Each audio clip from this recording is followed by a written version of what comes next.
Chapter 21. Cool. Move forward a little in time. Hiccup. A drunken figure staggered out of the lower cabin along the wooden ladder, climbed up the bulwark in the drizzle, and unbuckled his belt with his eyes closed. The water started to flow. He reeked of alcohol and no one knew how much he had drunk. Apparently he had forgotten the rules in his days and climbed onto the deck without even opening his eyes to check the time. In fact, most people of this era have no awareness of hygiene, and many cities are actually huge cesspools. Even there are many strange people who only take a bath a few times in their lives, even if they are the king of a country. If possible, they don't mind solving the problem right next to their hammock. But definitely not on a sailboat. A deck anywhere needs to be carefully maintained. When the sailors were free, they would mostly be urged by the pirate officers to wipe the decks and apply tung oil to prevent mold, rot, and mushroom growth, which would cause the ship to capsize. Even gunpowder magazines, which had the highest safety requirements, were paved with copper and tin floors to prevent sparks. If anyone dares to urinate and defecate anywhere like in the city, others won't mind cutting off his thing and stuffing it into his mouth. Even though he was still drunk late at night, he was subconsciously trying to avoid this terrible consequence. Compared to the 10 Commandments of pirates, this is a more deeply rooted instinct. Unfortunately, a certain rule maker obviously does not want to forgive this reckless person. Another bright flash of lightning streaked across the night sky, casting a burly figure that did not resemble a human on the tall stern of the ship. It makes the pirate look a little petite. The black shadow crawled on the ground in a very strange manner, taking advantage of the rainy night to quietly move towards the pirate who was pulling up his trousers.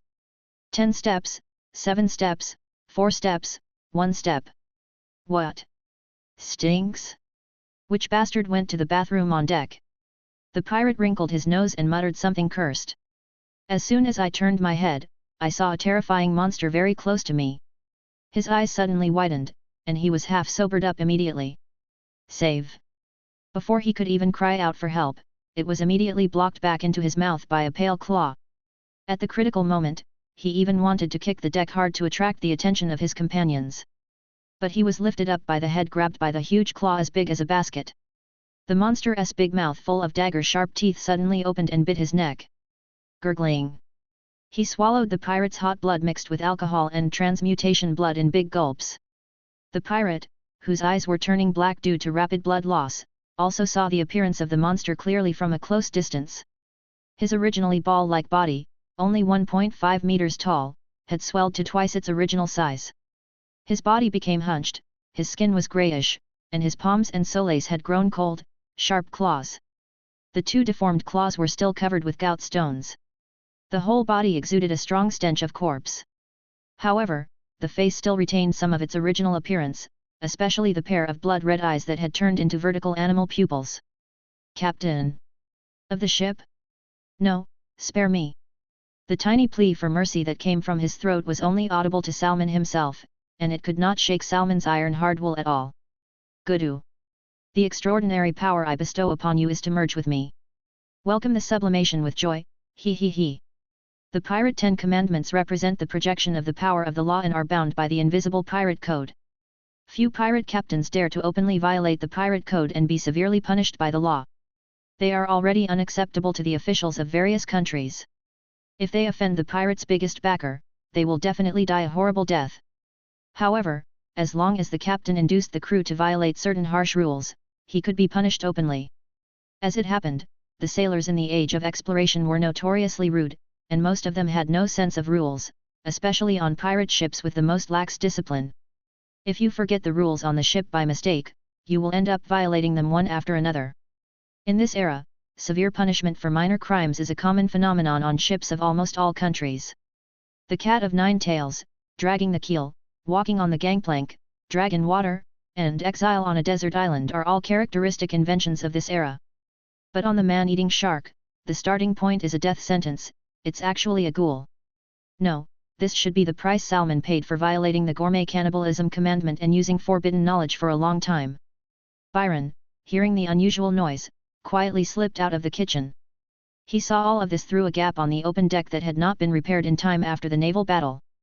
After realizing that the zombie was Salmon, Byron couldn't help but shudder.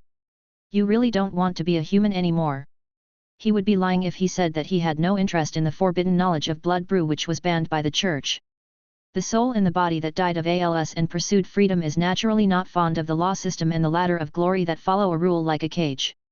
The abilities of each class within the sequence are almost fixed. For example, the swordsmanship may vary among swordsmen, but one can be 100% sure that the opponent is holding a sword, not a foul weapon like a musket. But the forbidden knowledge outside the sequence is different.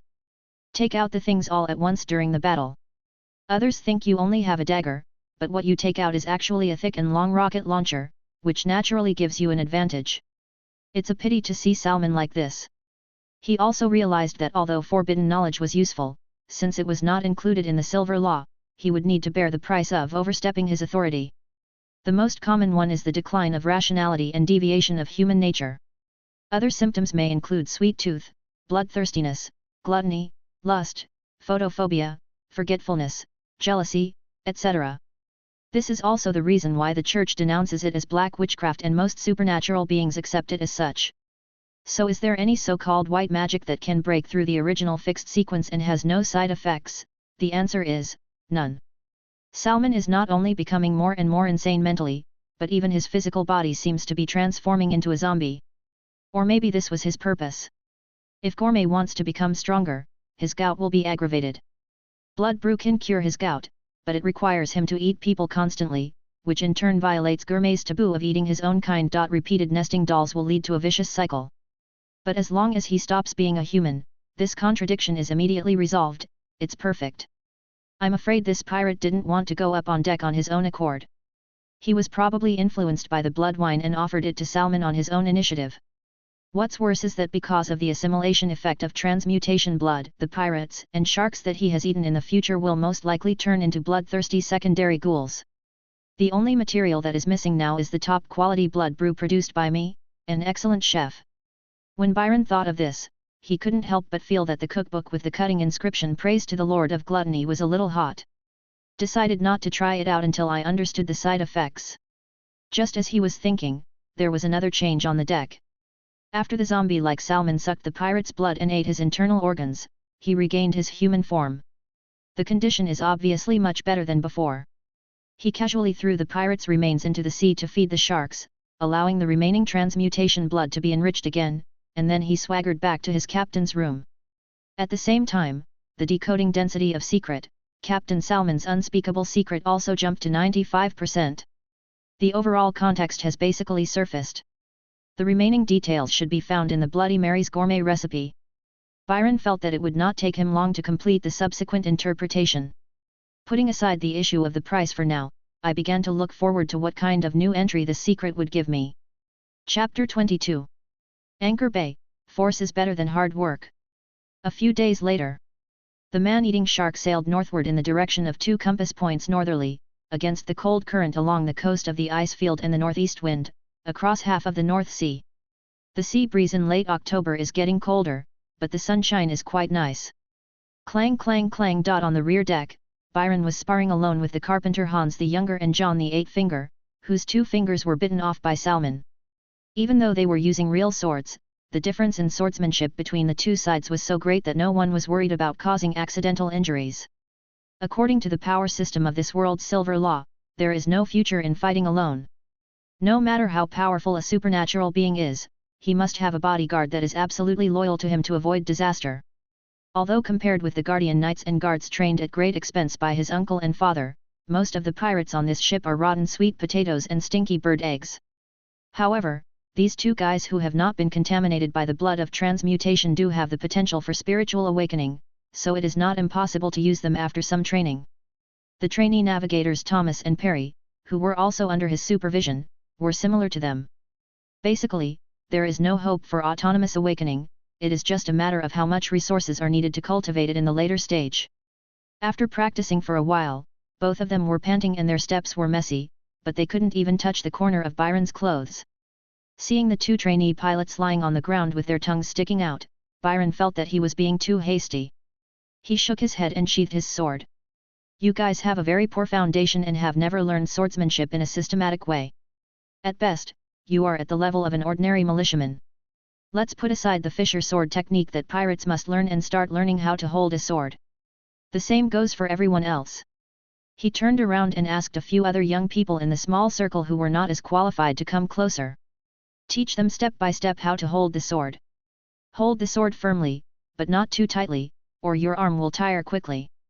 You only need to exert force when chopping and blocking. After completing an action, how to relax your hands is a very important skill, which swordsmanship masters call soft hands. This is a necessary introduction to any swordplay, and it will make your hands more agile without becoming tired or stiff. The essence of the fierce fisher sword technique is to attack, attack, and attack again. Beginners must firmly grasp their attack line, that is, the trajectory that the weapon will take to hit the opponent. Remember the key points of offensive moves when attacking: never let your front foot land before the sword reaches the target, and never let the tip of the sword leave the best attack line. Only in this way can you stab your opponent faster than him and save your life. A group of young people listened very attentively. They may be naive, but they are definitely not stupid.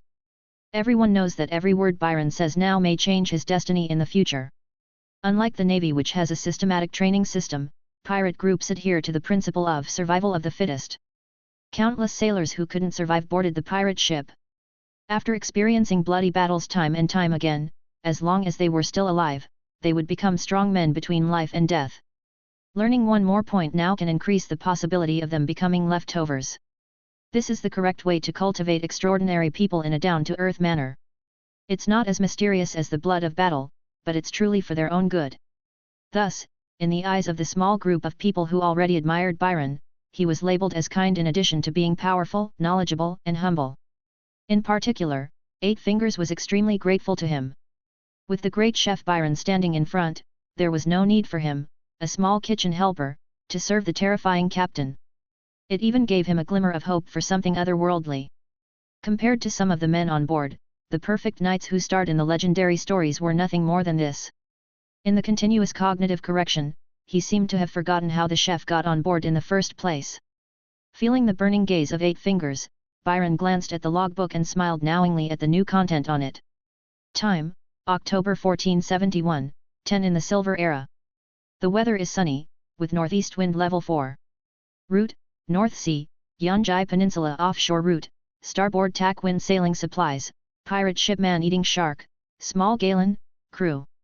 The kitchen helper, John, 19 years old, was a native of Bide Bay and a fisherman from the Kingdom of Hastings. He had only received 3 months of militia training. He had a clean background and was honest to the point of being almost cowardly. Title: Eight Fingers. With the title of ridicule and contempt from his companions, it was engraved as the most helpless moment in his sailor career. Because he was honest and easy to bully, he was sent to the most dangerous position by his sinister companions. He had been living in fear since he boarded the ship. The 2 fingers bitten off by the captain were the blood and tears of a helpless weakling, and also the helplessness of an honest man in the face of misfortune. But this humiliation has been buried deep in his heart. Once the threshold is broken, even a tiny fuse may completely break through the bottom line of an honest person and bring about an explosive and terrifying backlash. Don't bully those honest people casually, otherwise, when you fall down, you may find that your life is only worth $5. Loyalty: 91, full value is 100, below 60 may betray at any time. Knowledge: fisher swordplay, beginner. Note: I am just an ordinary passerby, but I am the one on this ship who most hopes that you will replace Captain Blood Eyes Salmon, no one else. Echoes of history: the records of your own crew are more detailed than those of your enemies, and there is an additional loyalty prompt. Even if you have never served as an officer on a ship, if you have ever played a strategy game, you know the significance of loyalty to an organization. Having it means that Byron can know the situation of his crew at a glance. Not only can it keep out hidden dangers, but even if one of its own people is suddenly turned against it, it can also detect abnormalities in the first place. And now all he lacks is the title of captain. The corner of his eye swept across the door of the captain's room, and his face showed no abnormality, as if he had never seen the horrifying scene that night. At this moment, the lookout who had been standing on the mainmast suddenly shouted, "Look, there's a buoy on the sea, we're here at Anchor Bay." No matter what the pirates on the ship were doing, they all became excited and rushed to the deck. When escaping earlier, in order to break the warship's hook rope, the extremely dangerous anchor turn was used to shake the entire ship. A comprehensive repair is required in a large dry dock. Only Iron Anchor Bay, the largest pirate port in the North Sea, can meet the needs. Moreover, they had lost more than half of their personnel, so even if they saw merchant ships they could only stare at them. They were relying entirely on the chance to recruit a group of elite soldiers who were capable of fighting and charging from the anchor bay. More importantly, the man-eating shark usually only needed to sacrifice the chef every now and then. But under the catalysis of Byron's never the same gout meal. In this darkness before dawn, Salmon's attacks became more frequent, more painful, and more crazy. Several people have disappeared on the ship in the past few days, causing everyone to feel insecure and eager to get off the ship as soon as possible. Hey? Why are there only boys here? Where's the harbor? Most of them came to Anchor Bay for the first time and were a little confused by the scene before them. Not far from the bow, there was only a simple wine barrel buoy tied with an anchor cable, with the skull pierced by a spear. Right behind the buoy was a wall of white fog. There was no sign of any pirate port at all. Although Byron was knowledgeable, he had never been to Anchor Bay, which only pirates could enter. He had only heard many legends about it. Just when the pirates were becoming restless. Anchor Bay is right here. The door of the captain's room burst open, and Blood-Eyes Salmon limped out. The cycle of delicious food serious illness eating people relief delicious food serious illness eating people repeats itself over and over again in his body. His stomach was gradually conquered by Byron's cooking skills, and he could not do without his delicious food for 5 meals a day. Especially after bringing out the hot pot that can cook anything, and the famous saying all the nutrition is in the soup, Salmon must finish even the seafood hot pot base at every meal. I'm afraid the days are almost over. It depends on which of them can't hold on first. He took out the 10 Commandments of Pirates written on parchment and covered with bloody fingerprints from his bosom and placed it solemnly on the steering wheel. There was a blood-red spiritual glow spreading in his eyes. Slowly recited the lighthouse sequence, also known as the pirate ship sequence, the motto that all the extraordinary people abide by. It is better to take by force than to work hard. In Byron's spiritual vision, a secondary legal network different from the silver law instantly emerged, perfectly matching the pirate 10 Commandments. That is the iron law of the pirate emperor's royal power, the pirate code. The blood-colored spiritual glow overflowed from the French net, dyeing the white mist in front of the eyes red, forming a pirate emblem belonging to the shark-riding skeleton of the man-eating shark. Suddenly rushed into the depths of the fog. Soon, a clattering sound of oars came from the depths of the white fog. Chapter 23. Unexpected developments. After a while, a slender, long-headed boat with its bow and stern raised high came out. A figure in a tattered black robe stood at the bow, holding a whale oil lantern that emitted a bright white light, and waved to them casually. Hiss! The wet, cold, and salty sea breeze blew in their faces, constantly penetrating into the pirates' collars and bones. Everyone was infected by the mysterious atmosphere of the Styx ferryman and stood there, not daring to make a sound. The dragonhead ship didn't care about their thoughts at all. It quickly drew an arc on the sea and sailed back into the white fog. Looking from the outside, one could only see a faint white light shining through the fog and gradually moving away. This is the guide from the pirate port. Start the boat quickly and let's catch up with him. It was not until Blood-Eye gave the order that they hurriedly started the man-eating shark and plunged into the wet, fishy, and salty fog. A navigator of the lighthouse order. The lantern in his hand was burning special whale oil made from pilot whales. Moreover, one must obtain the corresponding authority of the pirate code to be qualified to lead the ship freely in the fog covering the Anchor Bay. He does the job of a doorman, but his actual status is very high. The gate guards and the first line of defense of Anchor Bay are all the direct descendants of the former North Sea pirate king Whale Hunter. The pirates who came here for the first time were still a little nervous after being swallowed by the fog, but Byron only felt a sense of familiarity. The extraordinary knowledge in my mind naturally came to my mind. Thousands of years ago, when the pirate nation Byron was at its peak, they established a vast maritime empire, the North Sea Empire. All areas along the North Sea coast were unified, and even the vast North Sea became just the empire's inland sea. At that time, the Channel Islands on the east side of the North Sea, the Eternal Night Peninsula on the west side, and large tracts of land on the east coast were all part of the empire. It's a pity that it was only a flash in the pan and did not condense into a supreme crown. Afterwards, the descendants of the Wan people were divided again. The common ancestor of the Lancaster and York families was one of these branches, and the branch that continued to gather in Anchor Bay and resume their old business was also one of these branches. There were many more scattered across the old world, and even established several countries. For Byron, This ancient port dating back to the era of the North Sea Empire can be regarded as his ancestral land thousands of years ago. It seems like there is a sense of familiarity rooted in the bones. At this time, old Hans leaned against the bulwark beside Byron, sucking on his beechwood pipe, blowing out a long smoke ring, his eyes looking far away. Now in the old world, whether on our east coast or west coast, pirates are having a harder and harder time. After we used a private shipyard to secretly transform an armed merchant ship into a pirate ship, we were never able to enter any official port again. When the dry dock was needed to carry out comprehensive repairs on the pirate ship today, it was discovered that the only large pirate port with complete facilities left was Anchor Bay. I'm afraid it won't be long before this place becomes history forever. The old man's eyes were filled with wisdom that came from seeing through the world. As the pace of overseas development accelerates, the benefits from the sea are becoming more and more lucrative.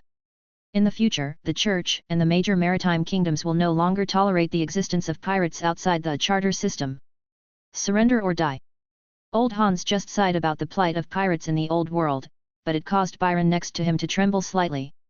However, at the end of the logbook, secret, shadow of the Red and White Rose War, historical influence 31%, decipherability 11%, suddenly changed. The solution density jumped from 11% to 12%.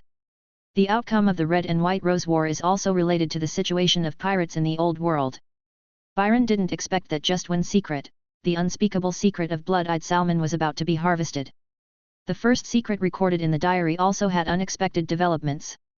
I immediately racked my brains to recall all the clues related to this.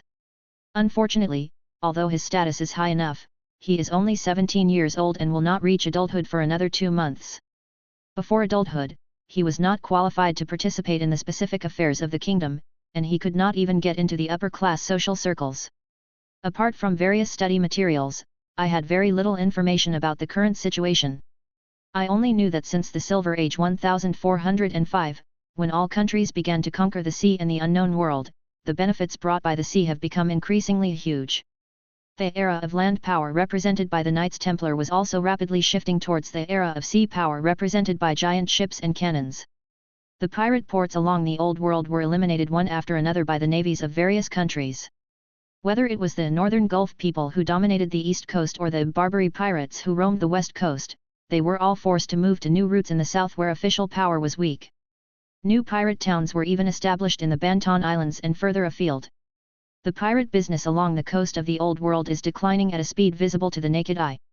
To be more precise, it is a pure free pirate force that is not affiliated with any country. Only the oldest and most heavily defended pirate port, Anchor Bay, managed to survive temporarily. However, it has also become a banner among the pirate group, and it is very likely to be regarded as a thorn in the eyes and flesh of the Church and other countries, as old Hans said. When my uncle and father were in power, their attitude towards these fellow tribesmen was always to keep out of each other's way. Now that York is in power, the situation may change. By the way, this group of Bedouin people who adhere to their own traditions do not believe in the Creator. They are so stubborn that they refuse to believe in it even verbally. At least Anchor Bay is now impregnable. The large, independent island cannot be attacked on a large scale from land, and it has fresh water and arable land, making it self-sufficient. Anyone who wants to enter here needs strict identity verification, and only with the 10 Commandments of pirates on their own ship as a secret code can they be guided by the navigator. If they rush in recklessly, even an entire fleet may starve to death after losing its way. The nearby waters were covered with reefs, and all the correct waterways for pirate ships to safely navigate were filled with large-caliber fortress cannons. In addition, there is the extraordinary protection provided by the Pirate Code. In theory, this is an impenetrable fortress. At least based on the information Byron currently has, he has no idea how the Navy can break through here. The failure to retrieve the storm signet ring meant that there was still a possibility that he could be predicted by divination. The closer the distance, the more accurate the positioning. I'm temporarily hiding in Anchor Bay, where only pirates can enter and exit. It should be safe, right? My tense nerves finally relaxed a little. The man-eating shark followed the guidance of the navigator, turning left and right in the fog that was completely invisible to outsiders, until more than half an hour later. Suddenly, everyone's eyes lit up and they saw the light of the sun again. A large and prosperous port appeared before them. There are many sailing ships moored at the island dock, some with 3 masts, some with 2 masts, some with single masts, some with square sails, some with fore and aft sails, including merchant ships, fishing boats, and even standard warships. Even though they come in all sizes, they all have a common feature: a black pirate flag fluttering in the wind. In the fog wall in other directions, other pirate ships came and went from time to time. It was obvious that there was more than one channel to enter and exit here. Right next to the port is a prosperous city of considerable size. Docks, warehouses, markets, taverns, happy trading places, auction houses, arenas, castles, all the facilities you can think of are available here. More prosperous than the port cities of many countries on the continent. The countless pirate ships that pass through here every day make this the most important source of supply for this underground black market. Whether it is swords, munitions, or rare items, extraordinary inauguration rituals, or forbidden knowledge, as long as it is available on the old continent, it can definitely be bought here. Most of the pirates on the ship had never seen the world, and they looked around until their eyes were dazzled.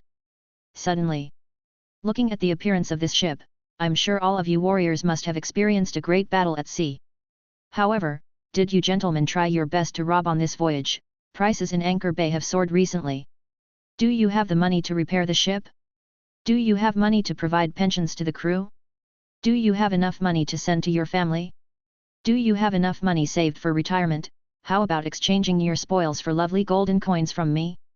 We at Golden Palm Trading Company will definitely give you a satisfactory price. The man-eating shark had just paid the pilot 10 gold pounds in port dues, sailed into the berth, and lowered the planks. On the pier, there was a figure wearing a luxurious silk robe and with jewel rings on his hands. He rubbed his hands and grinned at the pirates, revealing a big, shining gold tooth. When seeing the logo of this Chamber of Commerce, even Salmon, who was cold and cruel by nature, couldn't help but reveal a trace of disgust, rejection, and helplessness. Greedy and cunning remit people. What bad luck! How did I happen to run into these profiteers this time? Chapter 24, A Trial. Just like the Byron people, the ancestors of pirates who robbed the entire continent, the remit people also left a significant mark in the history of the continent. The ethnic motto of the Byron people, revenge is a must. The racial motto of the remit people is, be penny wise. Most of the remit people are eloquent, greedy, and cruel. They have no country of their own and have been wandering around the continent. They can be found from coast to coast. It's just that this ethnic group is extremely powerful. Not only did they create the Golden UN sequence, they also have a huge and united business group. For ordinary citizens, it is normal to earn money domestically and spend it domestically. These people who have no country earn huge wealth in a country, but most of them will transfer it out and continue to suck blood. Obviously, no royal family in any country would like these guys who parasitize on their bodies like tumors. Compared to them, I even think those Byron people who only know how to rob are more handsome. However, the remit people, who are already quite powerful, have an even more powerful backer. In their propaganda, their ancestor is the only god believed in by the old world, the Creator. Although the Church did not directly acknowledge their claims about the Creator, it did not deny them either. Only a very small number of upper-class people know that every year the Church's central church receives huge religious donations from major business groups in remit. The motto of the genuine sequence, money speaks, truth is silent, and they have played this to the extreme. In short, although many people hate the remit people, not only can they not get rid of them, but they often have to cooperate with them with a pinch of their nose. Some kings even had to borrow money from them when going to war. Blood Eyes Salmon has obviously suffered a lot from them in the past. He turned to the first mate, Miles, and whispered, I leave it to you. Make sure you raise the money to repair the man-eating shark. He returned to the captain's room without looking back. He didn't want to deal with the remit people at all, and he was even more worried that he would not be able to control himself and smash their heads, which would attract the law enforcement team from Anchor Bay. Yes, Captain. As the most senior pirate on the man-eating shark besides Salmon, First Mate Bonebreaker Miles' duties include logistics and selling stolen goods. Of course, he was no stranger to the remit merchants and knew how difficult they were to deal with. There is no way. Ever since the disappearance of the North Sea pirate king Whale Hunter, the Anchor Bay has adopted the captain's consensus system. After the most powerful pirate captains distributed the profits, every drop of oil produced here had an owner. It makes money faster than looting. Now that they have stopped at this berth, if they don't sell it to the Golden Palm Trading Company, I'm afraid no other black market traders will come to collect their spoils. If you don't sell it for the time being and instead rent the warehouse inventory at the port, the numbers on the rental bill will definitely make you question your life. At this time, he could only accept Salmon's order with a bitter face. Although the man-eating shark often used killing to create fear, it was nothing in the eyes of the real pirates.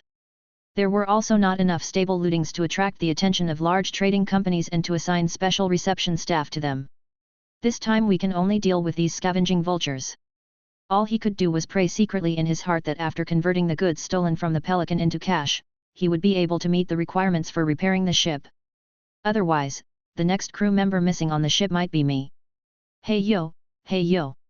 Under his command, the sailors quickly shouted and lifted out various cargoes in the bottom hold using a crane converted from a mast. The merchant Remit, who called himself Michael, came to the deck of the man-eating shark with his assistant and evaluated the price of each item with a smile. Everyone knows the market prices of bulk goods such as textiles, ironware, etc., and there is a bottom line even if the prices are lowered. The items with the most tricks are artworks, jewelry, and various aristocratic luxury goods with the most complex ingredients and the highest added value. Among the pirate group, only a very small number of people are literate. How much artistic appreciation can we expect from them? Isn't it just that the black market merchants have to say whatever they want, at most, after being cheated too many times? Relying on his rich experience of being cheated, he would choose a less cheating black market merchant from the crowd of cheating people. But even though he had prepared himself mentally for being cheated, the remit merchant in front of him still disappointed the first mate Miles. He never looked at anything without devaluing it to the point of being worthless. Others bargained in half, but he lived up to the racial motto of the remit people and cut directly to the ankle. Clang! At this time, the Philistine-looking profiteer Michael casually pulled out a gorgeous scimitar and shook his head. Apart from the gold plating and bluing, it's just a pirate's scimitar that's sold out. I'll give it £8. At this point, the first mate Miles' face had already turned a little blue, and it took great willpower to resist the urge to draw his sword. Even if he had little knowledge, he knew that this noble collector's knife inlaid with gems was definitely worth more than £8. But prices are determined by supply and demand. Niche luxury goods have completely different prices for different buyers. He had no idea how much the knife was worth, nor did he know what made it valuable, and he didn't even have the ability to bargain. With a smile on his face, Chamile held a knife in one hand and deftly took out a jewel necklace from the exquisite silver jewelry box with the other hand. The silver chain is not surprising, but the large gem on the pendant is a blue with a slightly purple hue, giving it a unique, hazy velvety texture. His eyes lit up and then quickly receded, shaking his head and saying iolite necklaces are plentiful near volcanoes. They are worth nothing at all, £3 at most. Not only the first mate Miles, but the other pirates also had gloomy expressions. Every piece of trophy here is stained with their blood. Because of this robbery, they were targeted by the navy and lost the lives of more than half of their companions. The dead are gone, but the living still hope to live a rich life. Although the words were different, the visual sense of being eaten by bugs and bitten by rats, with a bare body and a torn face and a tattered coat made them break down immediately. And many more. Just as Chamile was about to pick up another piece of jewelry, Byron, who had been watching coldly from the side, suddenly spoke up and stopped him. Under the puzzled gazes of a group of pirates, he walked up to the merchant. She lowered her eyes slightly, glanced at the scimitar in his hand, and corrected him casually. It is 85 centimeters long and weighs 1.2 kilograms. It is made of white steel, blued, and has a gold guard inlaid with rubies. It is one of the 17 main variations of the Fisher sword. Craftsman, Thomas Blinka, Master Swordsmith of Haddings. Although this is just a collection used to show off wealth, both the craftsmanship and materials have reached a certain extreme level of ordinary objects. Compared with the extraordinary artifacts with cutting inscriptions made by craftsmen, the only difference is the unique extraordinary ability. Considering its quality and the reputation of the knife maker, its value should be around £100. Even a craftsman would directly recycle weapons of this level, and as a training material for novices to enchant, there would be no problem selling them. She looked at the necklace in his hand again and continued to correct him. The sapphire on this necklace is not cheap iolite, but the highest quality sapphire. The weight, clarity, and cut are all first class, weighing 62 carats, and the cutting was done by Candace Boston, a master jeweler from Haddings. The most valuable thing is that it is a genuine cornflower blue, which is known as the highest rating for sapphire color along with royal blue. If we take it to Florence, the art capital of the Holy Silver Empire, and in this only empire whose national flower is the cornflower, it will surely be sold at a sky-high price. £800 is a very reasonable price. Byron looked at the profiteer Michael, who opened his mouth silently in front of him, with a confident and determined look, and he did not give in. In his eyes, both this batch of goods and this pirate ship had long been named Lancaster. His uncle Mad King and his father taught him since he was a child that the most unforgivable evil in our territory is tax evasion. As a noble gentleman, you must be thrifty and manage your household well, and cherish every penny you own as you would your eyes. That's right, although the money is yours now, sooner or later it will all be ours. Waste my money, that's a no-no. Chapter 25, Master of Appraisal, the Dagger Revealed. Byron continued to press forward on the profiteer. Mr. Michael, not only did you make a mistake in identifying a valuable gemstone, you can't even tell the difference between a knife and a sword. I really have to doubt the professional ability of you and Golden Palm Trading Company. Generally speaking, in the East, a single-edged object is considered a knife, and a symmetrical double-edged object is considered a sword, but this is not the definition in the West. Different from what most people know, their definition of knife and sword is not based on whether the blade is single or double, but on the connection method of the handle. Throw the sword blade into a round wooden handle and rivet a weight ball on the tail to secure it. Only then can it be called a sword. The knife handle is forged in one piece, clamped with wooden boards and riveted. This weapon is called a knife. Although the blade of Fisher's sword is indeed asymmetrical, it is only sharp on one side. But it was still thrown into the hilt and fixed with a weighted ball. It was obviously a very standard sword. Hearing this, the profiteer's face first stiffened, then the muscles on his cheeks twitched, and after a few breaths, he finally retreated completely in the eye contact with Byron. I took out a handkerchief and wiped the sweat from my forehead. I had to admit maybe I saw it wrong. Yes, I saw it wrong. The sun is too bright today. In fact, as a first-order attendant-level golden eyes of the gold Yuan sequence, he is stronger than the craftsman profession in the field of jewelry and luxury goods identification. How could he be wrong? It was both intentional and deliberate. After being exposed by Byron, he could not help but secretly groan what bad luck.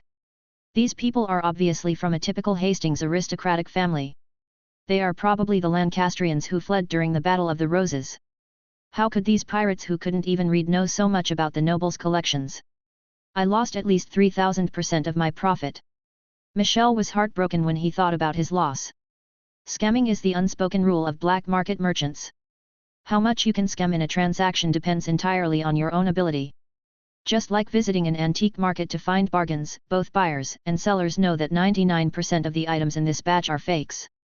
But it is a convention that even if you buy something excitedly and find out it is a fake, you will just slap yourself in the face and say, "Pa, I made a mistake again this time." But if you meet an expert, and he exposes your mistakes on the spot and then criticizes you one by one, that would really ruin your reputation. Rules in the gray area are also rules. In the land of Anchor Bay, he was not afraid of the pirates' arrogance and unreasonableness, but he was afraid of Byron's reasonable and well-founded approach based on the rules, so he changed his attitude decisively. Seeing the performance of the black market merchants, First Mate Miles and a group of pirates knew that what Byron said was definitely right. What a profiteer! Do you know how hard it is for us to keep this batch of goods? Damn it! How dare you rob us pirates? When dealing with black marketeers, their ideal outcome is to get their money's worth. When the transaction began, they felt as if their ankles were cut.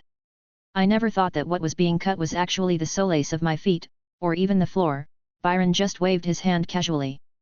Including the first mate Miles, a group of pirates with red eyes and heavy breathing immediately stopped and retreated slightly. Even though Byron has not yet held the position of deputy captain, his prestige on the man-eating shark is already second only to that of Blood-Eye Salmon. The eyes of the young people in the small group were filled with fanaticism. Now it seems that the only obstacle preventing him from ascending to the top is his strength. After talking about Fisher's sword and jewel necklace, Byron came to the pile of goods and glanced at the dozens of bottles of rum. He just moved his nose slightly, and then continued confidently. This batch has a coppery yellow body with subtle citrus, spice, and woody notes. The finish is long and dry, with mellow notes of orange peel, vanilla, nutmeg, hot coffee, and cocoa. This is Appleton dry rum from the Appleton estate, which has been aged in oak barrels for at least 12 years. I remember that at the auction in the Royal Capitol last year, a bottle of Appleton's collector's edition produced in 1451 was sold at a sky-high price of £124. The taste of this batch of wine is actually not very different from 1451, which is enough to fool the uninitiated. If you go to a high-end restaurant, it's absolutely fine to sell a bottle for £2. Next is this ivory and pearl dressing case. Every time Byron said something, the black marketeer's face became more and more ugly, but he was reluctant to turn around and leave. It was true that meeting an expert would make less money, but it was much better than not making any money and damaging the brand. You may make a small profit, but I will never lose money. Soon, all the goods were registered and the payment was made. The profiteer Michael gave Byron a deep look, then hurried away with the plunder that had shrunk in profits. When he heard Byron's enthusiastic greeting of "Let's work together next time" halfway through the journey, he almost missed a step and fell into the sea. The pirates, as if they had won a victory, cheered loudly for the excellent performance of their warehouse manager. If you ask sailors and pirates who spend all day on the sea what they fear most, one is that the money is still there but the person is gone. The other is that the person is still there but the money is gone. Powerful strength can conquer some people, professional knowledge can conquer some people, and the grace of saving lives can also conquer some people. But the glittering gold coins can conquer everyone. If you can't conquer it, it must be because you don't have enough money. Hey? What? A captive who has been on board for less than 10 days? What? An arrogant newcomer? He is our most beloved angel of fortune. Only the first mate Miles, who escaped the fate of being missing, felt mixed emotions. Aren't you a butler serving a noble family? How come you can be so successful as a pirate after switching career?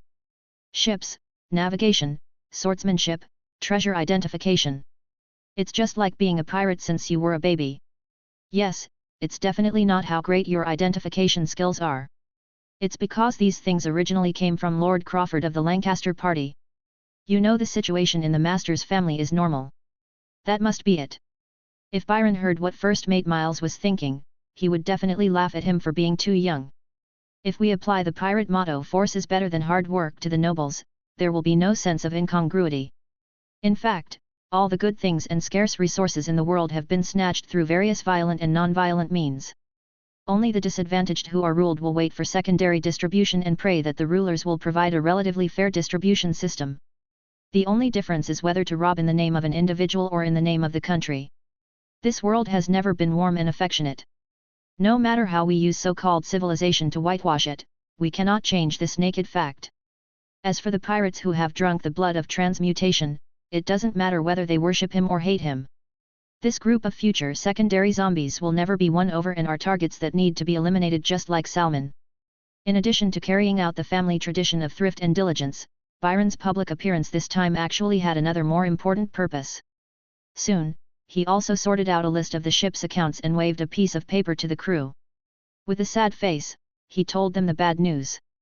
I regret to inform you that we lost too much cargo in order to avoid the pursuit of the cruiser Severe. Although the cost of repairing the man-eating shark was barely enough, but the pensions we will give you from now on will really not be enough. The shortfall is about £1,300. Rule 8, those disabled in battle may remain on board without work and receive 40 gold pounds from the public treasury. There are still more than 50 people alive, but that doesn't mean they are unscathed. According to the Pirates' 10 Commandments, all disabled people can receive a portion of the compensation, and those who died in battle and have families can also let their families receive their share. Then, when Blood Eyes Salmon paced out of the captain's room, he was met with the fiery gazes of the crew members. But the pirates all remembered that their captain had taken a lot of small jewels from the Pelican's spoils at the beginning. Combined with what had just happened, they realized that if those things fell into the hands of the great angel of wealth, they might also be very valuable. The attitude now is undoubtedly, "Captain, give me money." At this moment, a gaze that fell on Salmon's hands, mixed in with dozens of equally fiery gazes, seemed inconspicuous at all. On the slender little finger of his right hand, there was a gold ring firmly worn. The ring looked ordinary except for its size. And this is Byron's real purpose. The Storm Signet ring symbolizes the position of Grand Master of the Storm Knights and the royal inheritance of the Lancaster family. Chapter 26. Storm Signet Ring. Of course Byron's accounts were false. It is said that we are not afraid of no good things, but we are afraid of no good people. Mr. Byron, who had climbed to a key position, not only cooked the books, but also knew the cost of ship repairs and the amount of pensions. He also held the key to the warehouse and personally visited Salmon's captain's room, so he knew very well how much wealth the man-eating shark and Salmon had. Not even a penny can escape from his grasp. It has to be said that the genuine sequence only looks good on the surface, but the actual financial situation is very bad most of the time. Grasp both income and output, and hold them tightly. After meeting the needs of ship repair, it is extremely easy to fabricate a reasonable funding gap. Perhaps many pirates did not care whether the ship could be repaired in time, but they were more anxious than anyone else about whether the money they were allocated was less or not. Don't talk to me about ideals when you are short of money. My ideal is to not have to work and still have plenty of money. When Byron took advantage of this opportunity, he firmly grasped human nature. Salmon, the second-level gourmet who was invincible in martial arts, fell into his trap without any surprise. After repeatedly counting his property, Salmon had to take off the 10 rings on his hands that were used to cover the gout stones with a gloomy face, and took a few more from the captain's room. Let Byron go ashore quickly to get back the missing pension. At this critical moment, the elite crew members who have drunk the transmutation blood and started to transform into secondary ghouls must not allow any problems to occur. If they just wait a few more days, they will no longer have such a vulgar desire as love of money. The money distributed at that time will still be his. The quality of the chefs before was not good. But this time, it will definitely be brewed into the highest quality transmutation blood by Bloody Mary's gourmet recipe. Using it for a ritual will not only cure my curse and allow me to complete my transformation, but I will also gain an extra ghoul guard. You are even qualified to attend the Captain's Council of Anchor Bay and compete with those big pirates. When Salmon was daydreaming in Blood Eyes, Byron had already declined the invitation of others to follow him, and only brought his assistant chef Eight Fingers, whose loyalty was almost maxed out, to the land of Anchor Bay. The moment I left other people's sight, I couldn't contain my excitement. She put the gold ring, which was quite ordinary except for its large size, on the index finger of her left hand. A flash of azure spiritual light appeared. In his heart, he silently recited the motto of the Lancaster family, which was also the cutting inscription of this rare ring: I am the Vanguard. A circle of blue-green rune characters lit up inside the golden ring, and its appearance changed drastically as the light flowed. In particular, the gold ring face looks like a seal. The main body is a storm dragon surrounded by thorns and roses, surrounded by a circle of letters I am the Pioneer. Level 1 Wonder Storm Signet Ring represents the position of Grand Master of the Knights of the Storm and the royal inheritance of the Lancaster family. Ability: when worn by Lancaster in any of the 3 career sequences, Lighthouse, Tribunal, and Tower, he will automatically be connected to the Silver Law and gain the protection of the law. Trigger effect: born noble, the king cannot be peeped. Immune to prophecy abilities, immune to curses, and shielded from the prying eyes of clairvoyance. If one has the right to inherit the throne, he or she will automatically obtain legal authority second only to the king. Except for the king, other lawyers, prison wardens, punishment knights, etc. cannot be convicted. The third, second, and first levels of the strange objects, holy relics, correspond to the low, medium, and high sequences of the extraordinary people respectively. It is said that there is a level 0 above it, but even Byron has never seen the real thing. Although this first level storm seal ring has little attack power, it has no side effects and also grants him a mysterious blessing of extremely high status. With a thought in his mind, the seal ring suddenly turned into a circle of blue tattoo, hiding itself so as not to hinder his use of weapons. The more powerful the item, the higher the requirements for its user. If he had completed his spiritual sublimation earlier, he wouldn't have been taken away by someone in such an accident. Looking at this treasure, Byron felt much more at ease. I got the seal ring back today. As long as I find another opportunity to hold the promotion ceremony, I won't have to worry about being tracked by prophecy again. The upper limit of cognitive correction can also be greatly increased, giving you the capital to attack or defend. I can arrange my future plans with ease. There are 3 prerequisites for becoming a transcendent: spiritual sublimation, prior knowledge, and inauguration ceremony. He had already completed his spiritual sublimation. The only thing left is to choose which sequence to take to the ladder of glory. Storm Swordsmanship, Fisher/Swordsmanship, Silver Cross Swordsmanship, Military Swordsmanship, allows him to serve as Storm Knight, Pirate, Paladin, Fortress Guardian.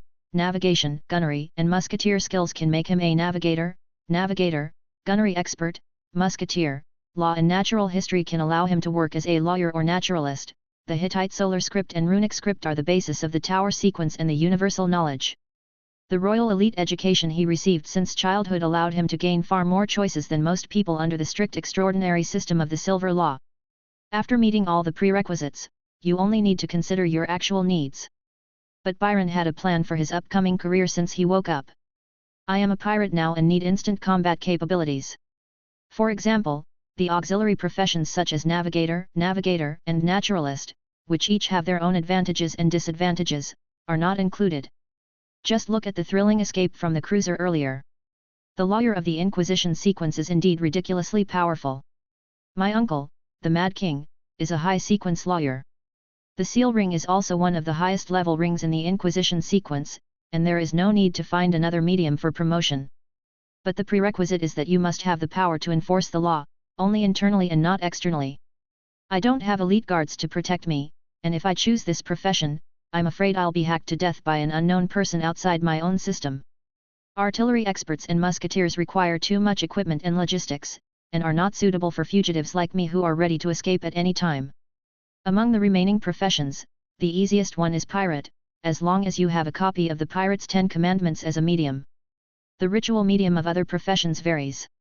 Paladin needs a knight's sword that has been consecrated at the altar for at least 7 days, and Fortress Guard needs a warrant of appointment from a lord of at least Baron level. The only thing I have that I can use right now is the Storm Signet Ring. For others it may be debatable. But for me, the Storm Knight, which is the upper level profession of pirate among the 3 sequences, is the best choice at this stage. Byron remembered the inauguration ceremony of Storm Knight very clearly. 1. Survive a storm level natural disaster. Scholars of the tower sequence divide the wind force levels at sea into 17 levels, and levels 11 and above are storm levels. Byron had achieved it on that stormy night of Lancastrian genocide. 2. All knight classes need a motto of their own outside of the sequence. Most knights choose one or several of the 8 virtues and achieve spiritual sublimation through continuous practice. Humility, honesty, mercy, bravery, justice, sacrifice, honor, faith. Although the more stringent the motto and the more restrictions it has, the stronger the power. 99.9% of knights cannot achieve all 8 virtues. Especially those nobles with titles have nothing to do with these virtues. Most people only choose one of them, faith, and not faith in God, but faith in power, strength, and money, and they are determined to do so. It is jokingly called by other professions, ambiguous justice. Knights with a long family heritage can also choose their own family motto. For example, the motto of the Lancaster family, I am the pioneer. All family members can use it, and the longer this motto is passed down, the stronger its power. 3. The last step is to brand the emblem of the seal ring on the body and achieve sublimation in a bloody battle centered on plunder. The stronger the target, the better the effect. There is even a certain probability that you can directly inherit some of the opponent's abilities. Now everything is ready, all that's missing is an opportunity to hold the bloody battle ceremony. After completing the interpretation of secret, Salmon's unspeakable secret and obtaining the second entry major concern, he already had a goal. At this time, he had been looking around and had not noticed Byron's abnormal 8 fingers at all. Suddenly, he pointed at a sign on the pier and shouted excitedly, Mr. Byron, look, there is a 5,000-pound devil's son on the wanted list, and his name is exactly the same as yours. 5,000 pounds is more expensive than the captain's 4,300 pounds. He must be at least a second-level transcendent. Right, I wish we could be so majestic someday. There was no fear or hatred of the good people towards the wanted criminals in his words, only deep envy. At the same time, in the port not far behind them, another pirate ship named White Crystal slowly docked at the berth. Judging from the flag hanging on the mast, it is obviously a privateering pirate ship belonging to the Kingdom of Hattings. Under the protection of a group of elite pirates carrying knives and guns, a figure wearing a white cloak, so clean that it was out of place in this port, hurriedly stepped onto the wooden plank road. While observing the spotless silver mirror in his hand and scanning the harbor, he murmured excitedly, "Where is it? Let me see where the person is." Just as I passed through the maze of Anchor Bay, my demon in the mirror detected a familiar breath. That devil's son must be hiding on this island. The York family has publicly issued an excessive reward to all privateering captains and bounty hunters. I never expected that this overwhelming wealth would fall on the head of me. Magic Mirror West. Chapter 27, The Ghost is Still There. In order to cast a spell of prophecy on a person, the necessary materials for casting the spell are various media that can establish a mystical connection with the target. Unlike most privateering captains who are good at using force, Crystal Captain Magic Mirror West possesses a unique kind of forbidden knowledge of divination. In addition to a wanted poster with a portrait on it, he also obtained a handkerchief that once belonged to Byron. After all, after the War for the Succession, the entire Oasis Palace where the Lancaster family lived fell into the hands of the York family. It is not difficult to find some personal items once used by the Lancasters. Of course, ordinary people simply cannot imagine the extent to which the royal families and nobles with a long history protect their mysterious side. Personal belongings are easier to find, but it is absolutely impossible to find hair and blood which have stronger directivity. The closest medium to him was at most a few washed underwear. The effectiveness of various divination techniques is naturally greatly limited. It is not an easy task to catch Byron's tail in the vast ocean. Magic Mirror West stared at the silver mirror that was flashing with more and more frequent spiritual light, and became more and more excited. Although I am only a low-sequence transcendent, the mysterious connection between the handkerchief as a medium and the target is not strong enough. Only when the distance is close enough can the position of the Devil's Son be locked. But now I am quite sure that he must be nearby. You might even run into him if you just walk around the port. As long as we can capture him, you will get the full reward of £5,000. There is no need to hand over 10% of the proceeds from each robbery in the next 3 years to the vampires in the Hastings Maritime Court. Your letters of marque no longer have annoying expiration dates. This is all money, much more tempting than £5,000. Thinking of this, he was so excited that he almost jumped up. However, when he suddenly caught a glimpse of a dozen pirate flags fluttering in the wind in the pirate harbor, he immediately calmed down. These flags with gold edges all belong to the big pirates who sit in the captain's council. Each of them is a mid-sequence transcendent of level 3 or above. Fighting is not prohibited in Anchor Bay, but public killing is strictly prohibited. If the law enforcement team was attracted by the murder in the street, they would not be able to escape without a navigator to lead the way through the maze.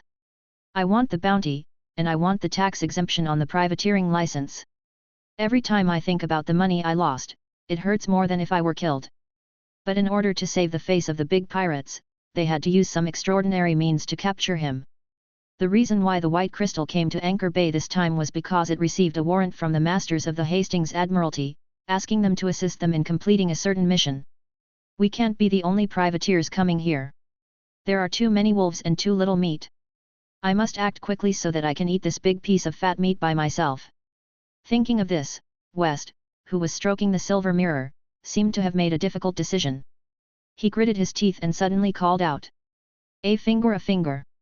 A short young man beside him, who looked to be no more than 140 centimeters tall, responded very straightforwardly, "Yes, Captain." He was playing with a shiny dagger in his hand, and his face was wrinkled, like a dwarf monkey.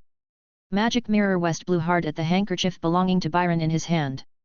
The latter immediately turned into black powder and scattered onto a small mirror, forming a crooked arrow that looked like a child's graffiti. As the mirror rotates, the arrow miraculously keeps pointing in the same direction. It was actually a very magical supernatural power that stimulated the mystical connection between the handkerchief and Byron at once, locking his position at a close distance. But it also means that once you fail, there will be no second chance. He threw the mirror into the hands of the short pirate nicknamed Finger Monkey and said solemnly, "You don't need to kill people in the streets now. But whether you steal, rob, or cheat, you must get me the target's hair or blood within half an hour. Can you do it?" The Finger Monkey licked the blade of the dagger with its tongue and said confidently, "Hey, Captain, don't you know how fast my dagger has become after my spiritual awakening? My elbow sword technique can shave a person's head bald without him feeling anything, and can cut a person's throat with one knife without him feeling any pain. Just wait for my good news." Xin made a knife flower with his hand, and the dagger disappeared without a trace. He turned around and dived into the crowd in the port. West's magic mirror divination is the same as the blood brew that Byron deciphered from Bloody Mary's gourmet recipes, which is also taboo knowledge outside the sequence. He has more means than the high tower sequence prophet who can only follow the rules. As long as he gets a drop of blood or a hair, he will be able to kill the opponent silently without attracting the attention of the law enforcement team. "Captain, here comes the chair."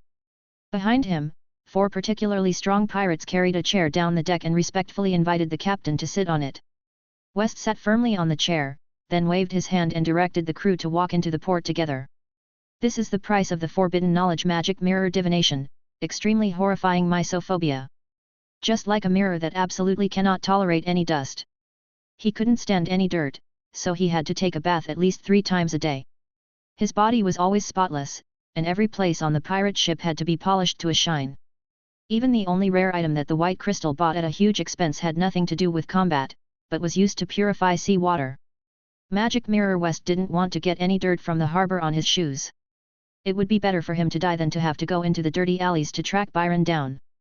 Below the sign at the pier, Byron hadn't yet realized that another team was chasing him and had already caught up with him like a ghost. He followed Eight Fingers' gaze and saw a series of wanted notices issued by countries along the North Sea coast. I am one of them, and I am ranked quite high. The picture on it shows a young man who has nothing to do with being vicious and cruel, but is instead handsome. He was about 17 or 18 years old, with a somewhat childish face, fair skin, and broad shoulders. It was obvious that he was well nourished and came from a good family. Under the slightly messy black hair, a pair of standard blue eyes of the Byron people seem as deep as the sea. Byron had previously seen this wanted poster on the mizzenmast of the cruiser HMS Sevier, and it depicted his exact appearance. Devil's Son Byron, from Hastings, 17 years old, strength, unawakened mortal, level 5000 wanted criminal, reward of £. However, apart from a portrait and a brief description, there is no information about his background, surname, or deeds. But among all the wanted criminals on the East Coast, the reward amount ranks first, even surpassing many notorious second-level professional transcendents. This strange combination caused many passing pirates to talk about it. I wonder what kind of crime a mere mortal has committed to deserve such treatment. I'm afraid he stole the king's treasures and the kingdom's princess. I don't know when my bounty will reach £5,000. In the eyes of lawless pirates, bounty is proof of their own strength and the most valuable pirate metal.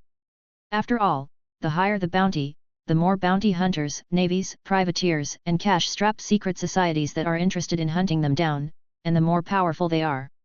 The fact that he could still escape justice despite their pursuit and blockade best illustrates how powerful, dangerous, and cunning a pirate is.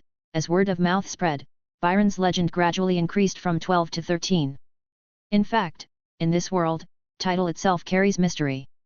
A mere title is useless, and a mere legendary degree is also useless. But when the two are combined, they can bring real power, as long as the legendary degree exceeds 20 and reaches the level of spreading throughout a region, and is maintained for a few years and is deeply rooted in people's hearts, the title can be completely solidified. It is enough to increase the strength of low-sequence transcendence dramatically, and defeating the strong with the weak is no joke. Therefore, no pirate would deliberately hide his abilities and refuse any opportunity to show off. Many people even deliberately create various horror legends to become stronger. We can get a glimpse of the situation from these pirates who compete with each other in bounties. Judging from the extent to which this wanted poster has been corroded by sea salt spray and moisture, it should have been posted no more than a day ago. After the military's failure, the wanted area has indeed expanded. Byron immediately realized that Anchor Bay might not be as safe as he had imagined. The fact that they were initially pursued by the House of York and their trusted navy showed that they also intended to minimize their influence.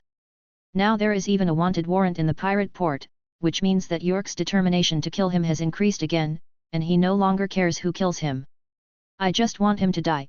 Before being promoted to Storm Knight, you will still be locked by the prophecy. The objects that can be corrected by cognitive correction are only low-sequence servants and professions, so it is not foolproof. Anyone around you may suddenly become your enemy. It is urgent to hold the ceremony, complete the inauguration, and obtain the protection of the Storm Seal Ring. Chapter 28. Second entry, Big Trouble. Even though the goal of getting back the Storm Seal Ring has been achieved, the task still needs to be completed. Byron walked quickly with 8 fingers into the chaotically planned, crooked alleys of the pirate city. I randomly found a few shops and, relying on my professionalism, exchanged all the other jewelry for gold pounds or bank certificates. As long as it is not a large-scale shipment by pirate ships, the port does not restrict small-scale private retail transactions. Salmon gave the task of exchanging money to Byron, ostensibly to show his respect for him, but if he failed to do it, the crew's anger would naturally be directed at him. He didn't want to take that risk at all. Byron breathed a sigh of relief only after he had completed the most important and urgent tasks according to the 4-quadrant management method. And I hurried to buy what I needed. Boss, 10 ml of bear bile, 2 ml of horseshoe crab blue blood, 30 ml of virgin blood. There is also a bottle of absinthe. Please put it in a wine bag for me to carry with me. Obviously, these strange ingredients are exactly the recipe he read from the Bloody Mary cookbook. Blood-eye Salmon really did a losing business of throwing meat buns at a dog. I originally wanted to use the recipe to eat this chef of the highest quality and brew the best transmutation blood. Unexpectedly, Byron used the almost endless recipes in his mind to exchange for a vast amount of forbidden knowledge from Bloody Mary's gourmet cookbook. In just a few days, he obtained dozens or even hundreds of various blood brew recipes. Maybe in a few days, all the taboos in the recipes will be drained away. For example, he exchanged tomato and egg soup for one of the most representative blood brews. Bloody Mary main ingredients: transmuted blood, 15 ml of pure virgin blood, 30 ml of vodka stored for more than 3 years, 1 drop of devil's spicy soy sauce, and 2 drops of the spring of life. Auxiliary materials: 1 5 ml lemon juice, 1 drop of spicy oil, black pepper, appropriate amount, salt, appropriate amount, tomato juice, lemon wedge, 1/8 cut. With special techniques and spiritual blending, a blood brewed cocktail can be prepared that will prevent a woman from aging for a year. It can also be used to perform taboo rituals and summon the evil spirit named Bloody Mary for divination. Other recipes include heroic mad water, which can put a warrior into a semi-mad state, the desire joy that can make people intoxicated and enjoy the ultimate bliss on earth, the blue blood spring that can heal all kinds of injuries, and so on. The main ingredients of these blood brews, in addition to the necessary basic material transmutation blood. They are all made from the blood or body fluids of various creatures and 6 base liquors: whiskey, brandy, vodka, gin, rum, and tequila. Compared with the professional potion system, it is undoubtedly much simpler. However, it can greatly enrich the ability system of a supernatural being and enhance his ability to survive in complex situations through diversity and simple preparation methods. How do you say that? The most talented person in the world is not the martial arts hero who is already standing on the top of the mountain, but the young boy who starved to death in some corner. Reality is not a game. There is no chance to start over. The ability to save your life must be the first choice. Blood brew, although not as good as the alchemist's potion, it is convenient and reliable and can be learned quickly.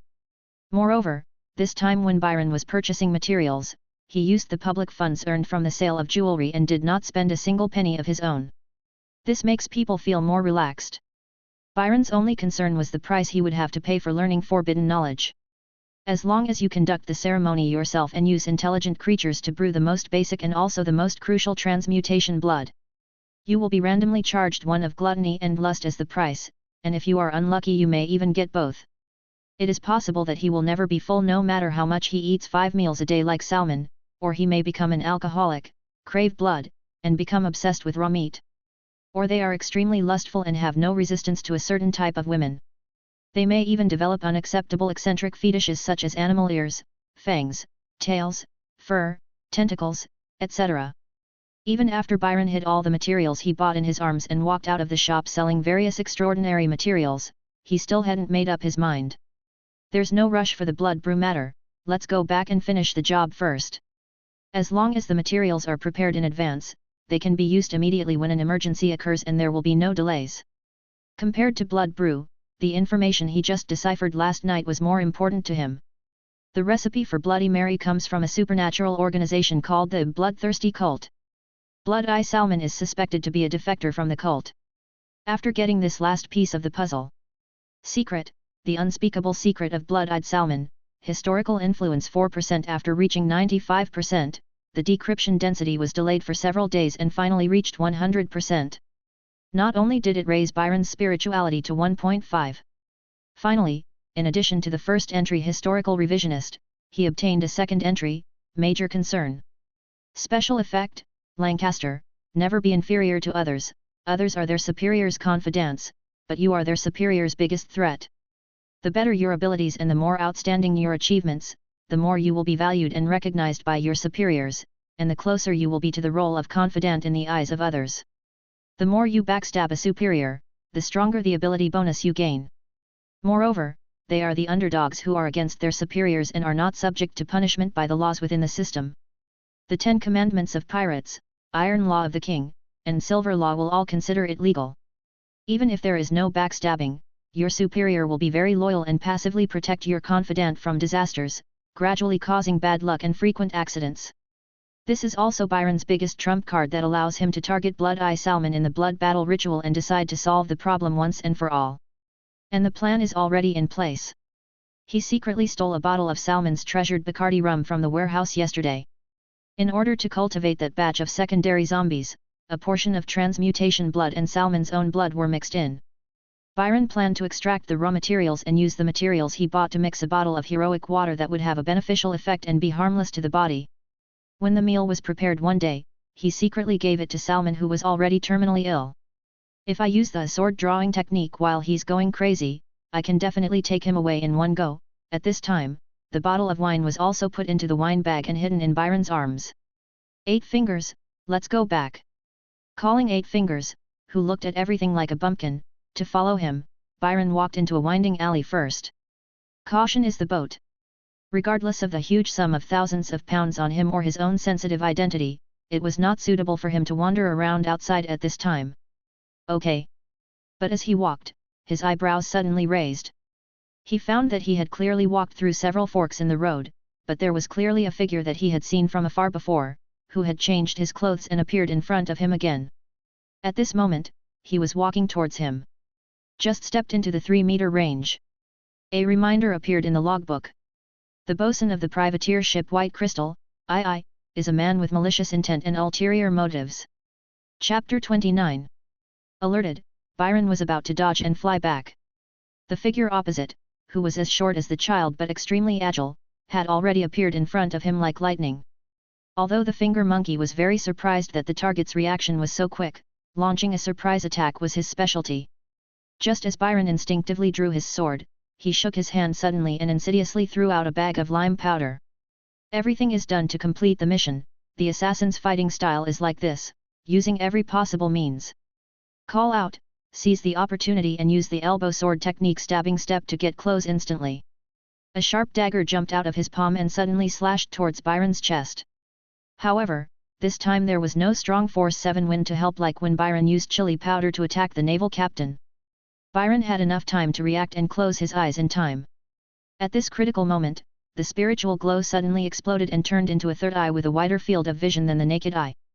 Following the direction from his sixth sense, he used the rooftop sword style to launch a whirlwind-like slash. But it's an attack against an attack that will only hurt both sides. All swordplay concepts follow 4 basic principles: judgment, distance, timing, and position. Among the time principle of hands, torso, feet, and steps, the time of hands is the fastest and the time of steps is the slowest. The so-called grabbing position means that you can quickly launch an attack range just by moving your wrist.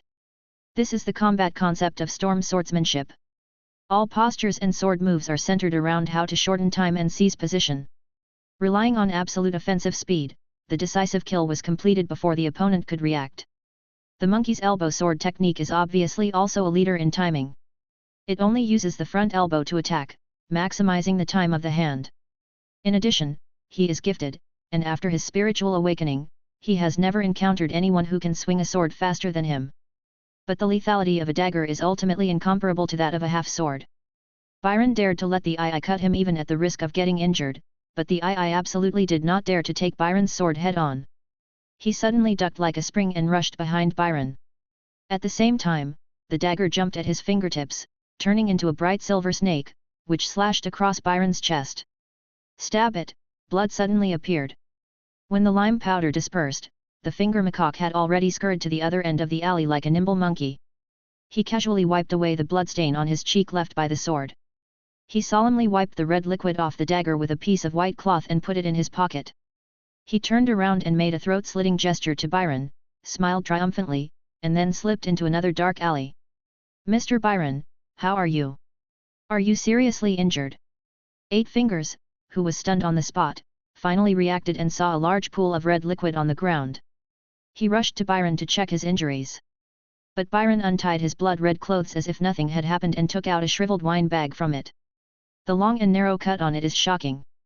However, his own skin and other materials purchased today were all intact. "It's not blood, it's wine." 8 Fingers, who was out of concern, then realized that the large pool of blood-red liquid on the ground, although it looked like blood, had a clear pungent smell of liquor. It was not Byron's own blood, but the bottle of Bacardi rum in the wineskin. It is also mixed with transmutation blood and salmon blood, used to cultivate the so-called battle blood of secondary ghouls. At this time, Byron's focus was not on the wineskin. Even after wiping the lime powder off his face, he was still a little frightened by the assassination. It happened too fast. I had just entered the anchor bay when I was stabbed. There must be a prophet or a supernatural being with similar abilities nearby, who has locked onto my position at a close enough distance. If it weren't for the timely warning in the navigation log, the consequences would have been disastrous. The assassin this time was just a mortal. If a superhuman comes next time, I'm afraid I'll be killed right there. If seeing the wanted order only gave him a sense of urgency, he made up his mind to plan the bloody battle ceremony. After being assassinated, he didn't want to wait even a day and was ready to attack Salmon tonight. It was nothing more than trying to steal another bottle of battle blood. Now that the first mate Miles and dozens of other people had to drink it every day, it would be impossible to detect if a few bottles were missing. Even if planning to recruit a second-level transcendent in a hurry might involve some unnecessary risks, one has to give it a try. And many more. But when he checked the records in the navigation log again, he unexpectedly made a new discovery. Mission: use targeted black magic to find the target and take his hair or blood. So that can use some extraordinary means to kill the target. Limited by his own spiritual level, he could not read the information of Magic Mirror West, a second-level transcendent. But it is enough to infer the cause and effect of the matter. Just like the characterization and investigation intensity of missing cases and homicide cases are completely different, if someone is killed in the street, the law enforcement team will arrive immediately. But if there is no fight involving fatalities, no one would even take a second look at a missing case without a body. As for whether a pirate will die unknowingly in an empty alley or in the bed of a prostitute one day, no one cares. You can achieve your goal without getting yourself into trouble. This shows that they are by no means assassins trained by the York family, and they will do anything to complete their mission, even sacrificing themselves. More like a killing expert who truly knows how to use the rules, but... There is one but that must be said here. The blood taken by the assassin belonged to Salmon. Then Byron's eyes involuntarily fixed on the second entry at the end of the ship's log: major concern. Special effects, Lancaster, never be inferior to others. He stood there in a daze for a while before slowly uttering two words: excellent. Captain, thank you for listening to me. As your confidant, I really feel safe. The large dry dock operations at Iron Anchor Bay are very professional. As long as one has money, one can buy not only the site, materials, and shipbuilders, but also the sophisticated weapons specially supplied by the Kingdom's Navy. When Byron and Eight Fingers returned with their harvest, the badly damaged man-eating shark had been towed into the dock and was being pumped out with manual water pumps. Old Hans and the non-combatants in the small group were all stuffed into the dock by Captain Salmon. Some act as supervisors, while others provide free labor. After Byron handed over the gold pounds and deposit certificates to the first mate, he immediately called them together. What? Redesign the repair plan and convert it into the fastest ship in the entire North Sea. What Byron said immediately excited them. In particular, Old Hans, a skilled professional shipwright, and Little Hans, who inherited his true skills, were so excited at the thought of the success of raising the sail. I watched eagerly as he unfolded a brand new design and placed it on the table. Brigantine-type mixed sailing ship, suitable for small ships below 200 tons, 3-masted version. In fact, this decision was completely impromptu on Byron's part. After obtaining the new entry great troubles and unexpectedly verifying its effect, he also changed his original plan. It was decided to take out the renovation plan in advance and give it to Salmon free of charge. In order to get closer to the role of confidant in the eyes of others. Study the design first and understand it as quickly as possible. I will go to the hotel to find the captain.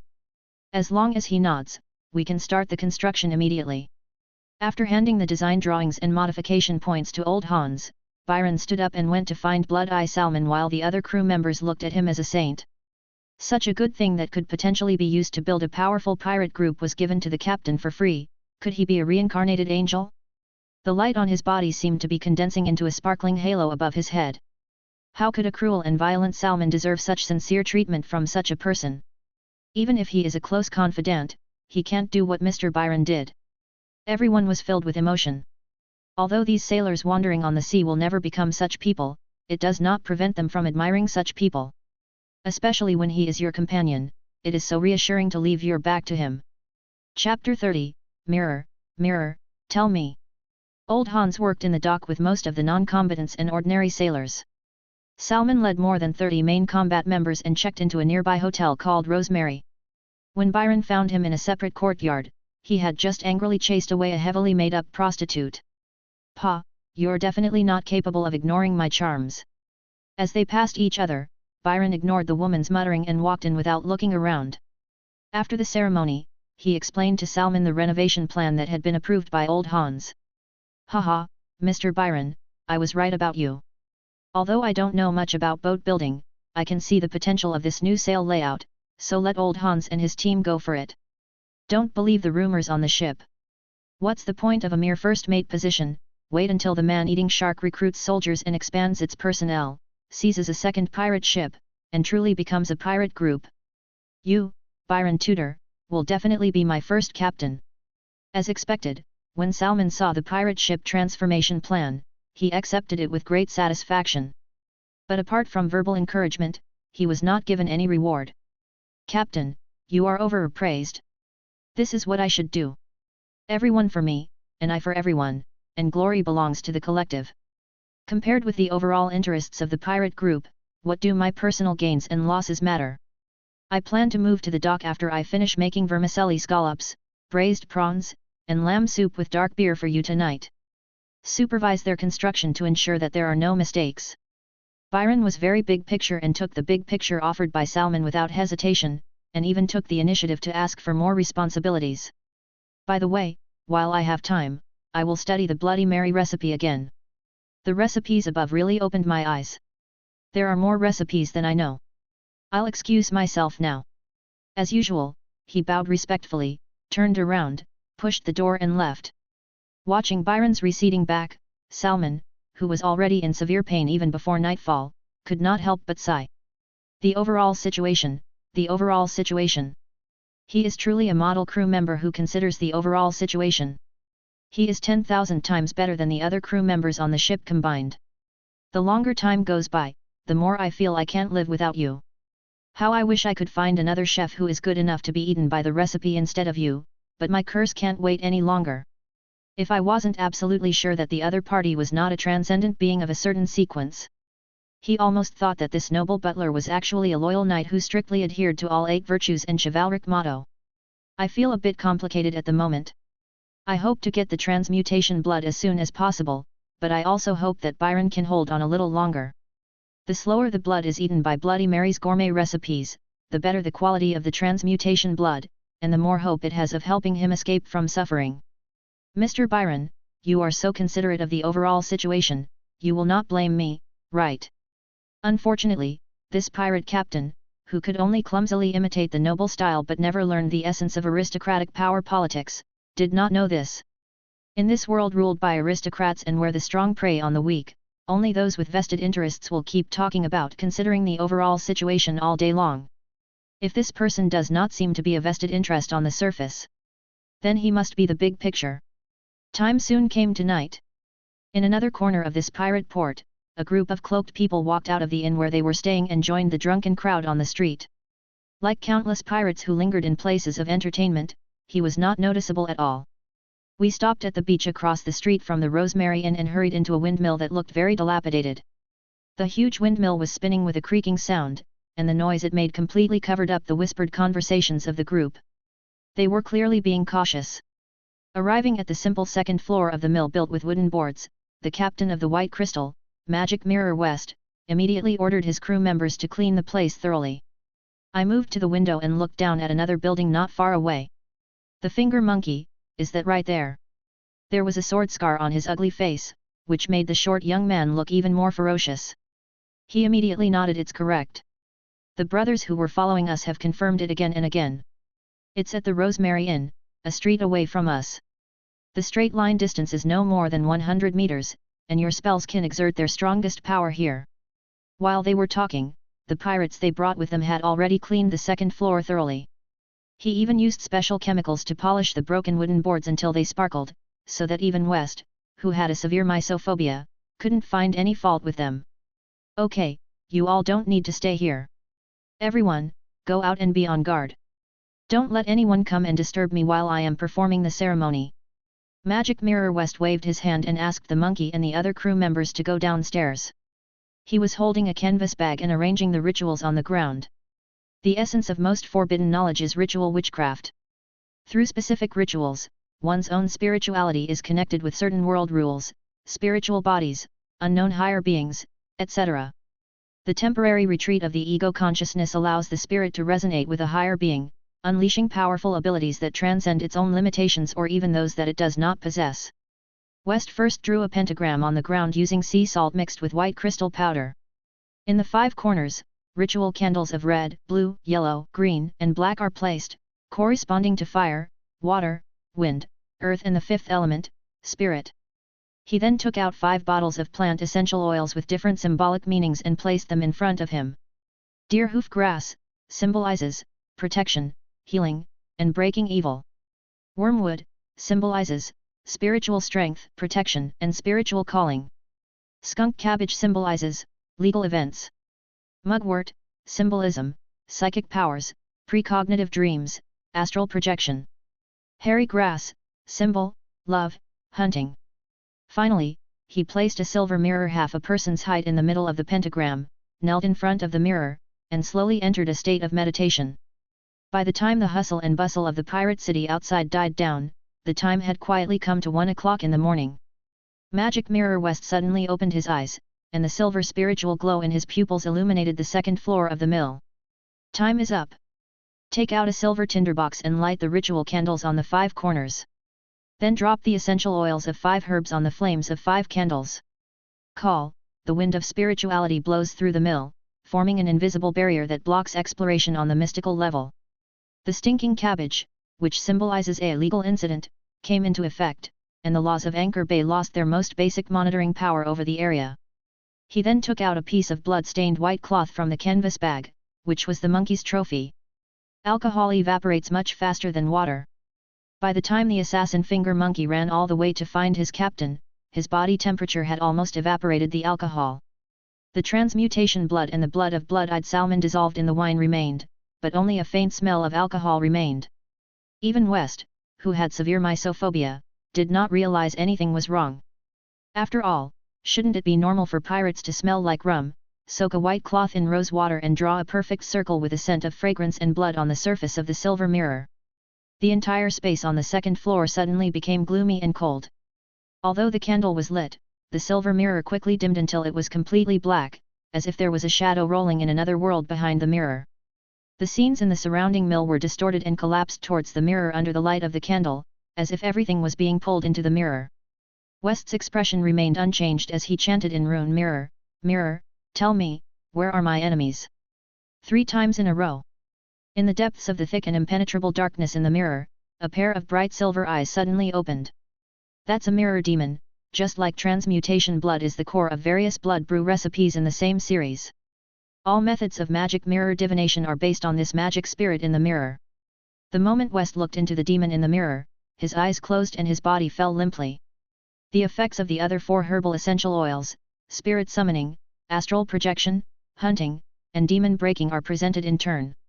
In the rich fragrance, the demon in the mirror suddenly took on a human-like form. It flashed like a frame skip, and suddenly dived into the depths of the mirror world. In fact, it used the mirror world as a transit point and entered another mirror across the street. Chapter 31. Byron, come and help me. In a separate courtyard in the corner of the Rosemary Inn. The table was full of leftovers and the cups and plates were in a mess. The elite pirates of the man-eating shark were lying all over the floor, snoring loudly. Only the first mate Bonebreaker Miles and a few pirate officers were still standing on the stools and continuing to eat and drink. Cheers, ignore those useless guys, let's keep drinking. Haha, the sign of a strong person is that he can eat and drink. These rubbish can't do that. For some reason, all these pirates found that their appetites had gradually increased during this period. I eat more and more, and my drinking capacity gets better and better. The stronger the strength and the better the physique, the more obvious this change will be. Those pirate officers who were still not drunk were obviously the best among them. They also had a share of the vermicelli scallops, braised prawns and mutton offal soup that Byron prepared for salmon tonight, so they simply continued the feast. If they weren't afraid of irritating Salmon, they would have probably found a group of big-butt prostitutes and had some fun while they were drunk. Captain, you have finally taken out all your inventory. These battle blood are simply priceless treasures. I feel that not only has my injury almost healed in the past few days, but my strength is also getting stronger. At this rate, maybe one day I'll be able to pull the yard halyards all by myself. What they drank was rum mixed with transmutation blood and Salmon's blood. It was obvious that the top-quality transmutation blood brewed by Byron was about to be in place. Salmon also spared no expense to open up stocks and speed up the feeding of these long-cultivated grain reserves. A group of pirates who couldn't even read had no idea what the changes that had taken place in them meant. Blood of transmutation is essentially the blood of transformation and replacement. If they all become lesser ghouls in the future.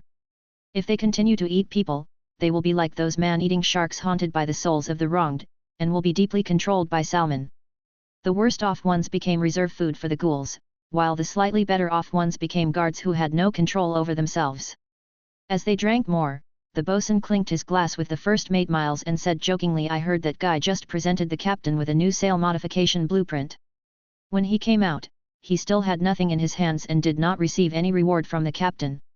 How can a newcomer like him compare with us old sailors who are loyal to the captain? Let us all raise a toast to the first mate. When you become a superhuman, that guy will have to do whatever you want him to do. So what if you continue to make great achievements?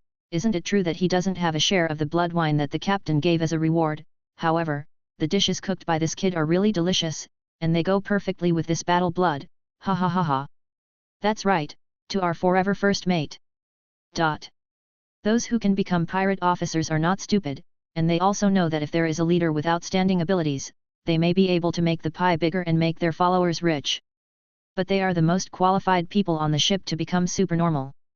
They were afraid that Byron would not only take away their positions, but also their chance to become extraordinary people. His mentality is actually exactly the same as that of an owl who is worried that a Yunchu will steal his rotten mouse. Ha ha ha, as long as I'm the deputy captain for one day, I will never forget you all. Cheers. First mate Miles also laughed heartily and responded to the supporters. But after drinking another glass of wine, he suddenly felt something was wrong around him. The pirates on the ground had been snoring like thunder, but suddenly, they all disappeared.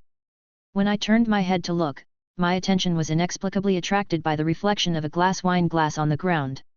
At the moment when the eyes were fixed, he was shocked to find that in the mirror-like reflection, a pair of bright silver eyes blinked at him gently. The center of my eyebrows felt as if pierced by a sharp iron spike, and I felt a sharp, cold pain. Then everything went black before his eyes. He fell to the ground and completely lost consciousness. The other pirate officers surrounding him thought Miles was drunk and were about to help him up, but one by one they followed in his footsteps in a daze. In fact, at this time, Magic Mirror West, who had transformed into the demon in the mirror, also felt confused and overwhelmed. I don't understand why that one drop of blood is related to so many people. Even if the target becomes defensive after his blood is taken away and distributes his blood to many people, the direction of the blood will never change. Looking at their appearance, it is clear that the essence of life is converging. Forbidden knowledge. This must be another dark magic. Isn't it said that the target is just an ordinary mortal? Damn York, you can even get such important information wrong. I am going to be killed by you. Although Magic Mirror West has realized that something is wrong, he is already in a difficult situation. When using this kind of ritual witchcraft, if the target cannot be completely wiped out, the evil spirit in the mirror will turn around and attack the master. Even if he had to bite the bullet, he had to continue killing. After killing all the 30 or so pirates who had no power to resist the non-physical attack, West, who was already very tired, took advantage of the ubiquitous mirror reflections in the hotel and silently killed the last target in the backyard room. Salmon's spiritual warning was suddenly triggered while he was dozing off. Okay. He had originally planned to wait until the banquet outside was over, then sneak out to eat 1 or 2 more pirates. Relieve the symptoms of appetite and cursing. However, he unexpectedly discovered that those pirates who had already established a spiritual connection with him disappeared from his perception in just a few breaths. The moment I suddenly opened my eyes, the mirror in the room had inexplicably darkened. The attack is coming. Salmon was about to follow the instinctive reaction of an old pirate and roll out of bed to avoid it. I felt as if my body was being held down by a heavy object and I couldn't even move a finger. And in the extraordinary person's spiritual vision, a dark figure was riding on him, and a pair of phantom hands were tightly strangling his neck. The cold air spread rapidly, and his consciousness was almost frozen. Relying on the well-prepared ritual and conspiracy, West obviously had a huge advantage even when facing a similar second-level transcendent. Who? Why did you attack me? By the time Salmon realized he was being attacked, his consciousness had already turned into a rusty gear. Even the slightest turn would exhaust all the strength in the body. West, however, had absolutely no desire to talk to him. Although the magic-breaking effect of the deer hoof grass forcibly suppressed Salmon's spirituality, killing more than 30 mortal pirates in front of him also caused his spirituality to reach rock bottom. At this moment, I gritted my teeth and tried my best to strangle him to death bit by bit. This idiot I actually got the wrong target. Is this a mortal? This is clearly a second-level professional-level transcendent. Idiot, idiot, I will teach you a lesson when I get back. Roar, at this moment, a roar that was not like that of a human suddenly interrupted West's resentment. Salmon should thank Byron for overfeeding him with purine bombs 5 times a day, which made his transformation easier. There was a crackling sound from the joints all over his body, and he turned back into a hunchbacked, pale-skinned zombie with a strong stench of corpse. The blood-red spiritual glow that was so thick that it could not be dissolved burst out from his body, suddenly forcing the demon in the mirror back a small step. Salmon's face was fierce, and he seized the opportunity to snatch the glass bottle on the small table beside the bed. He drank most of the blood-red liquid in one gulp. This is no longer Bacardi rum, but the transmutation blood left by the previous chefs. It was also the entire stock he had prepared for the final transformation ceremony. Ability, food supplement, boom, the blazing blood flames exploded, igniting the demon in the mirror that was about to pounce again. This blood flame that comes from the flesh is the nemesis of all negative forces. But Salmon himself was not feeling well either. The fat that had just been replenished was burned out again, even more miserable than the last time he fought against Lieutenant Colonel Captain Fortress Guard Harold. He was completely reduced to a skeleton covered with skin and bones. He fell to the ground with a clang and didn't even have the strength to stand up. Seeing that it was burning, the demon in the mirror only needed to endure the pain and make one more attack to take down Salmon. The door was suddenly pushed open from outside, and a young man with an anxious face holding a sword shouted. "Captain, there is an enemy invasion? Are you okay?" Seeing the person coming, Salmon was overjoyed and quickly raised his hand to greet him. "Come on, Byron, come and help me." At this time, even if his trusted first mate Bonebreaker Miles came over, he might have some doubts. But, the person in front of me is a good man who I can trust with my back. At the same time, the demon in the mirror, which was also seriously injured, no longer cared about killing people. It immediately dived into the mirror and fled in panic.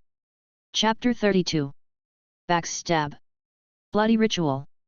Hearing the weak cry for help, Byron turned off his clairvoyance that had been closely following the development of the battle. He looked down at Blood Eye Salmon who was struggling on the ground. The bones were hunched and deformed, the pale skin that smelled like a corpse was stretched tightly around the thick frame, and the hair on the head looked like messy dead grass.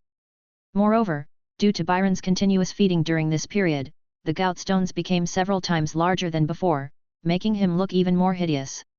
Judging from Salmon's current appearance, I'm afraid he can never return to human form. "Don't worry, Captain. I'm here to help you."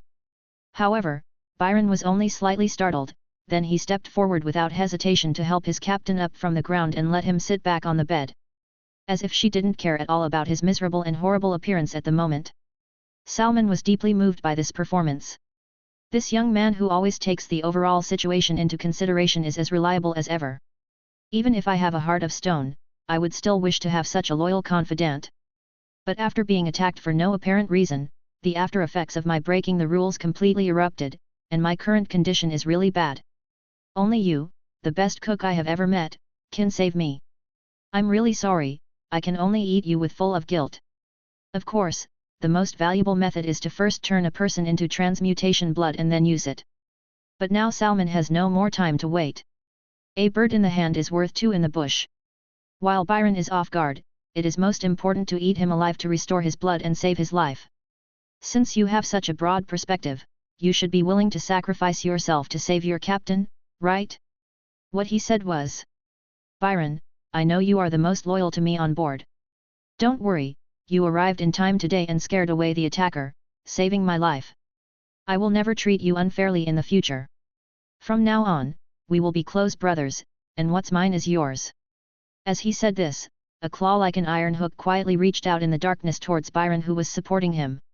As long as we eat him, won't we be close to each other? However. Puff. The dull sound of a sharp blade piercing flesh interrupted Salmon's action. He slowly lowered his head, and was extremely surprised to see a sharp sword tip protruding from his chest. Whose sword is this? Why is it here? How can my ghoul body be so easily injured by ordinary weapons? For several full breaths, he still couldn't wrap his mind around and figure out where the sword came from. Finally, after a moment of disbelief, he swung his claws suddenly, his red eyes filled with uncontrollable anger after being fooled. Byron Tudor. But Byron, who was prepared, dodged it easily. He only left 4 deep claw marks on the wall behind him. Obviously, even though he suffered heavy damage in the battle with the Mirror Demon, the strength of the second-level professional gourmet should not be underestimated. Byron was not afraid at all. He stopped 3 steps away, swung his sword in a flower shape, and shook off the smelly zombie blood on the blade. The original respectful look on his face was wiped out, leaving only the undisguised murderous intent. Captain, the pie you painted is too big and too much for me to eat. I thought about it carefully and finally decided that if you are reluctant to give something to me, I will take it myself. For the future of the shark pirates, how about you consider the overall situation for once? In fact, Byron never went to the dock next door to supervise the work, as he said.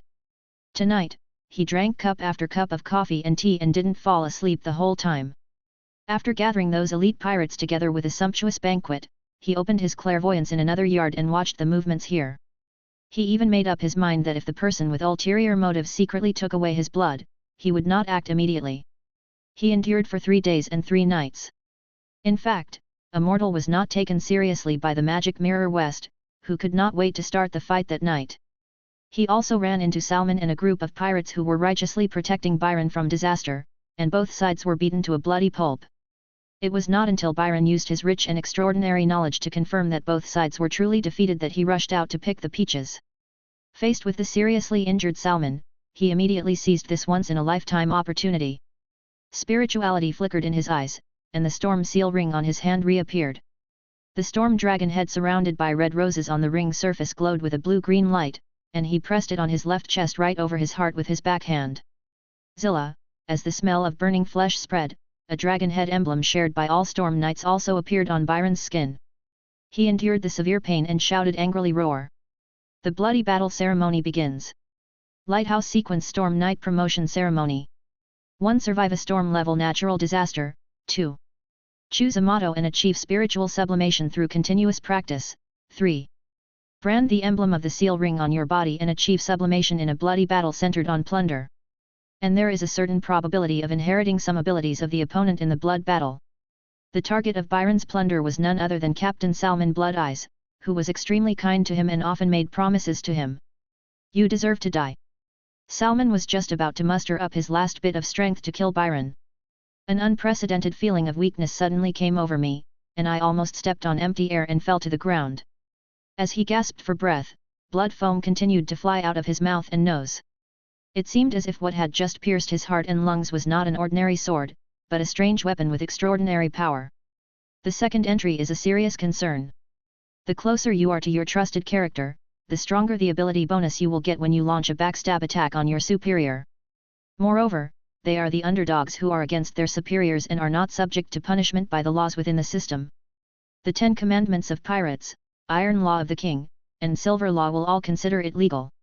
Even if there is no backstabbing, your superior will be very loyal and passively protect your confidant from disasters, and gradually you will be plagued by bad luck and accidents frequently. In the eyes of all the pirates of the man-eating shark, if Byron is not his confidant, who else can be his confidant? When he launched the backstab just now, he undoubtedly triggered the power blessing of the entry. Seeing Salmon falling miserably to the ground, Byron not only did not approach him but also did not continue to attack him.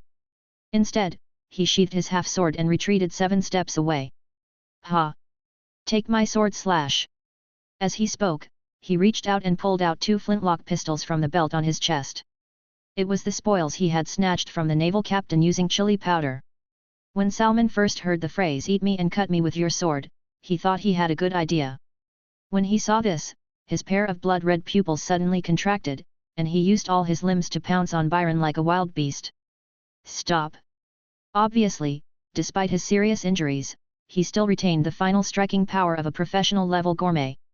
As long as Byron dared to go forward for close combat, he could immediately turn the defeat into victory and swallow him again. Pity! Within 7 steps, the gun was accurate and fast. Boom, boom, boom, boom.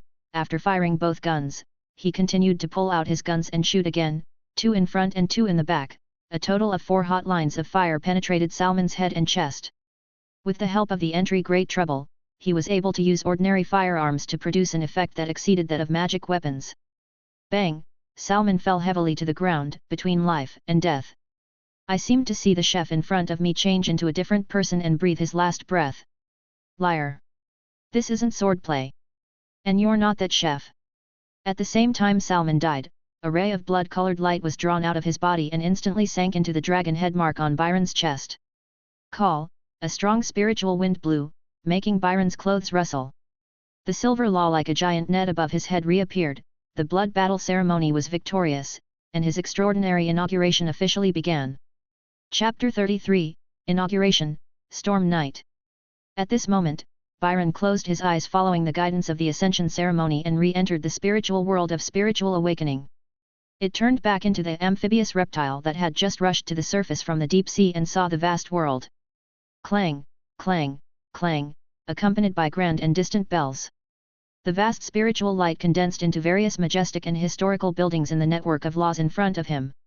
There are towering towers that soar into the sky, there are military fortresses armed to the teeth, there are majestic and solemn courts with swords hanging high. There is a snow-white temple surrounded by countless angels, chanting hymns constantly, there is an ancient lighthouse standing alone, silently shining brightly. Each building represents a prerequisite knowledge that Byron possesses, and an extraordinary sequence that he can take up.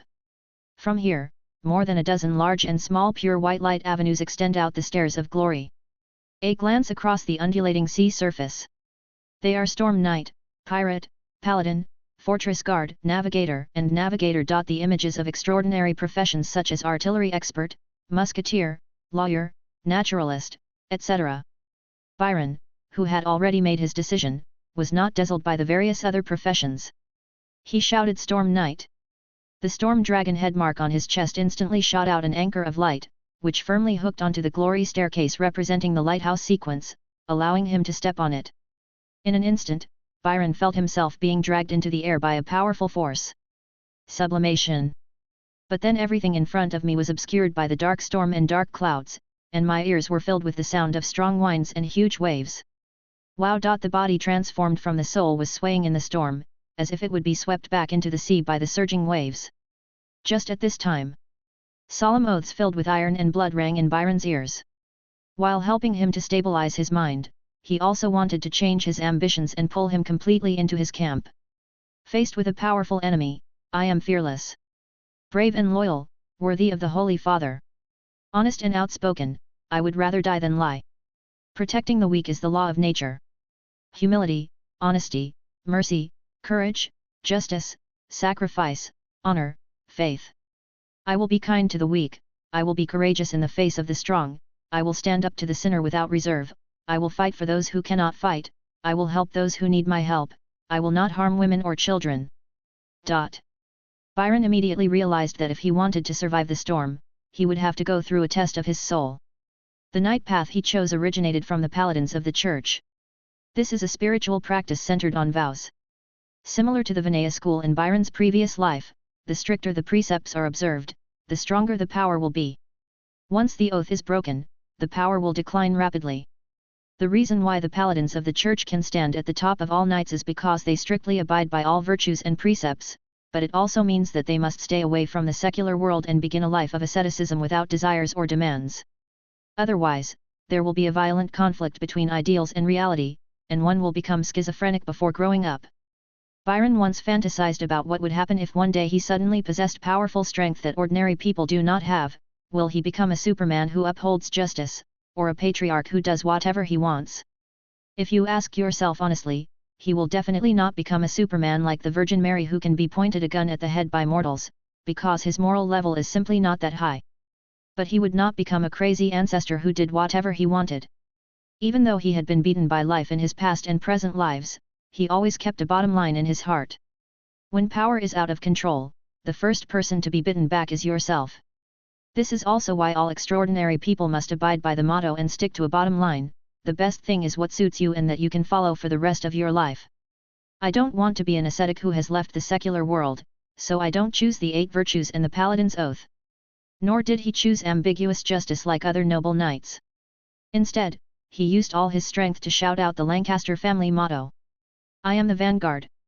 A pioneer in battle, a pioneer in adventure, a pioneer in development, a pioneer in the times. It perfectly fits with his ideals of exploring the world and pursuing freedom, and is also exactly the same as the ship's logbook's attempt to decipher unknown routes.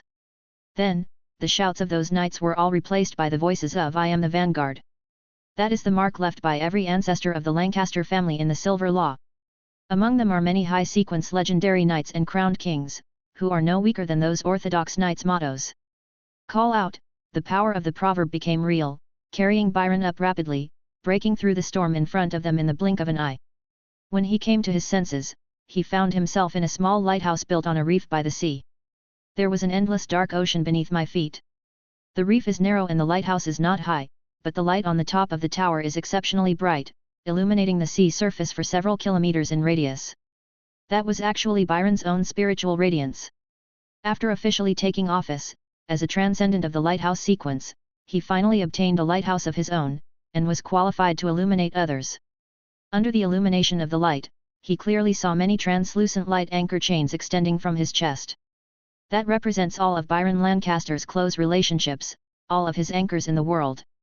Unfortunately, after experiencing the disaster of genocide and the destruction of the entire Lancaster party, most of these anchors have been completely broken. Only a few are still struggling to survive. The most distinctive feature that Byron could recognize at a glance was the anchor chain that seemed to be made of gold and looked unbreakable. That was his guardian knight Ironwall Brooke. A guardian knight can be a transcendent of any profession. It's not about how powerful they are, but about signing a contract through the Silver Law and becoming the spear and shield that the Lord can be absolutely reliable and trustworthy with their lives. Even if they are separated, they can still find each other within a certain range by following the connection of the law. Byron, his late cousin Prince Edward, and guardian knight Brooke grew up together and have a very deep relationship. Rather than a lord and a knight, they are more like family and brothers. Brooke, whose profession is the Oath Knight of the Inquisition sequence, was sent back to the prince's territory of Sorenburg in September, assisting his father, the housekeeper, in handling the autumn harvest affairs in the territory. After the night of genocide, they were separated and completely lost contact with each other. Now, no one knows what happened to Brooke. Even the anchor chain is getting thinner and thinner, as if it will break at any time. I didn't believe in God in the past. Now I sincerely pray that if the Creator is truly powerful, he can bless Brooke and the others to escape York's pursuit safely. Compared to these interpersonal anchors, the anchor chain behind Byron that hooks onto the first layer of the Silver Law is much more stable. A steady stream of power, knowledge, and experience also began to flow into his body. Looking back along the anchor chain, behind him was a vast archipelago and even a continent consisting of countless islands. Just like the Mediterranean Sea, they are surrounded by clear water. Byron's spirituality clearly came from there, before the ascension. On the coastlines on both sides, there are lighthouses that look like stars. Some are as short as Byron's, while others are towering towers that reach into the clouds and radiate light as bright as the sun. Obviously, each lighthouse represents an extraordinary person in the lighthouse sequence, and together they constitute the first line facing the black ocean. The light of humanity's Silver Law seems to be the only bright color in this dark sea. The clear distinction between light and darkness is deeply shocking. This is the spiritual dam of the human race. Suddenly, Byron had a new understanding of the words human beings are supreme and honor belongs to the collective. However, he always felt that the sea water, which was darker than the night, was constantly spinning and surging, slowly and steadily swallowing up this light. I even had a feeling that the sea was continuously rising, and as soon as I woke up, it would completely submerge this small island reef. In short, the boundless, deep sea in front of him, full of unknowns and mysteries, made him feel very uneasy. It's like having a fear of the deep sea. I am always worried that deep in the sea, there is an indescribable monster staring at me with eyes bigger than the lake. Suddenly it will pounce on you and swallow you in one gulp. The oldest and strongest human emotion is fear, and the oldest and strongest fear comes from the unknown. No words on paper can describe even 1/10,000th of this feeling. Only the legal network behind him and the anchors that hooked the silver law, the pirate 10 commandments, and interpersonal relationships could bring Byron some sense of security. As the network of laws was complete, he was granted the knowledge and extraordinary abilities of the Storm Knight. The 4 big words successful employment also appeared on the ship log. Phew, it's finally over. Just as the scene of the Sea of Source gradually dissipated, Byron, who had breathed a sigh of relief, was about to return to reality. But he was shocked to see that a lighthouse not far from him suddenly went out, and then it was as if it was dragged into the sea by something, and disappeared completely without a trace.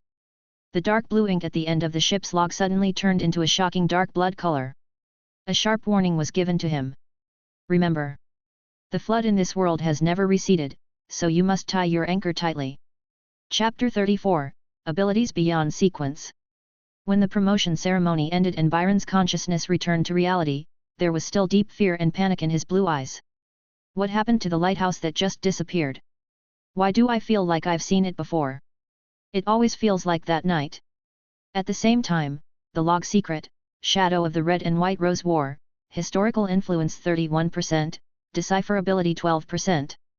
The solution density also suddenly jumped from 12% to 20%, this shows that there is indeed a connection between the two. Unfortunately, even in the royal books of a country, there is no description of the vast black ocean sea of source. It was as if it wanted to completely cut off the connection between humans and the black ocean from the source of everyone's cognition. Not only can we not explore, we can't even understand it. But Byron clearly remembered that the title page of the logbook read, "Some say we live on a peaceful island called Ignorance, surrounded by an endless black ocean. Maybe I shouldn't have set sail from the beginning. But we have to do it." The two philosophies are completely different. The water in this world is obviously bottomless. Even Byron, who experienced the War of the Red and White Roses firsthand, has only touched a tiny part of it. It would be extremely dangerous to continue exploring. But he also remembered deeply the advice of the ship's log, the great flood of this world has never receded, so you must tie your anchor tightly, perhaps as long as your anchor is thick and big enough, you will eventually learn the truth. Let's put this matter aside for now. Byron reorganized his mindset and began to check the abilities he had gained at the first level of the Storm Knight's choir. Seeing the 3 abilities that appeared after cognition correction and weather intuition in the ship log, I silently said it was as expected, without any surprises or personality. 1. Swordsmanship Mastery, one of the common abilities of melee professionals. The law gives you the experience accumulated by your ancestors over countless years. An ordinary person can master the use of various sword weapons without practice and greatly improve his original swordsmanship level. 2. Mountain goat footsteps, a must-have for every pirate and adventurer.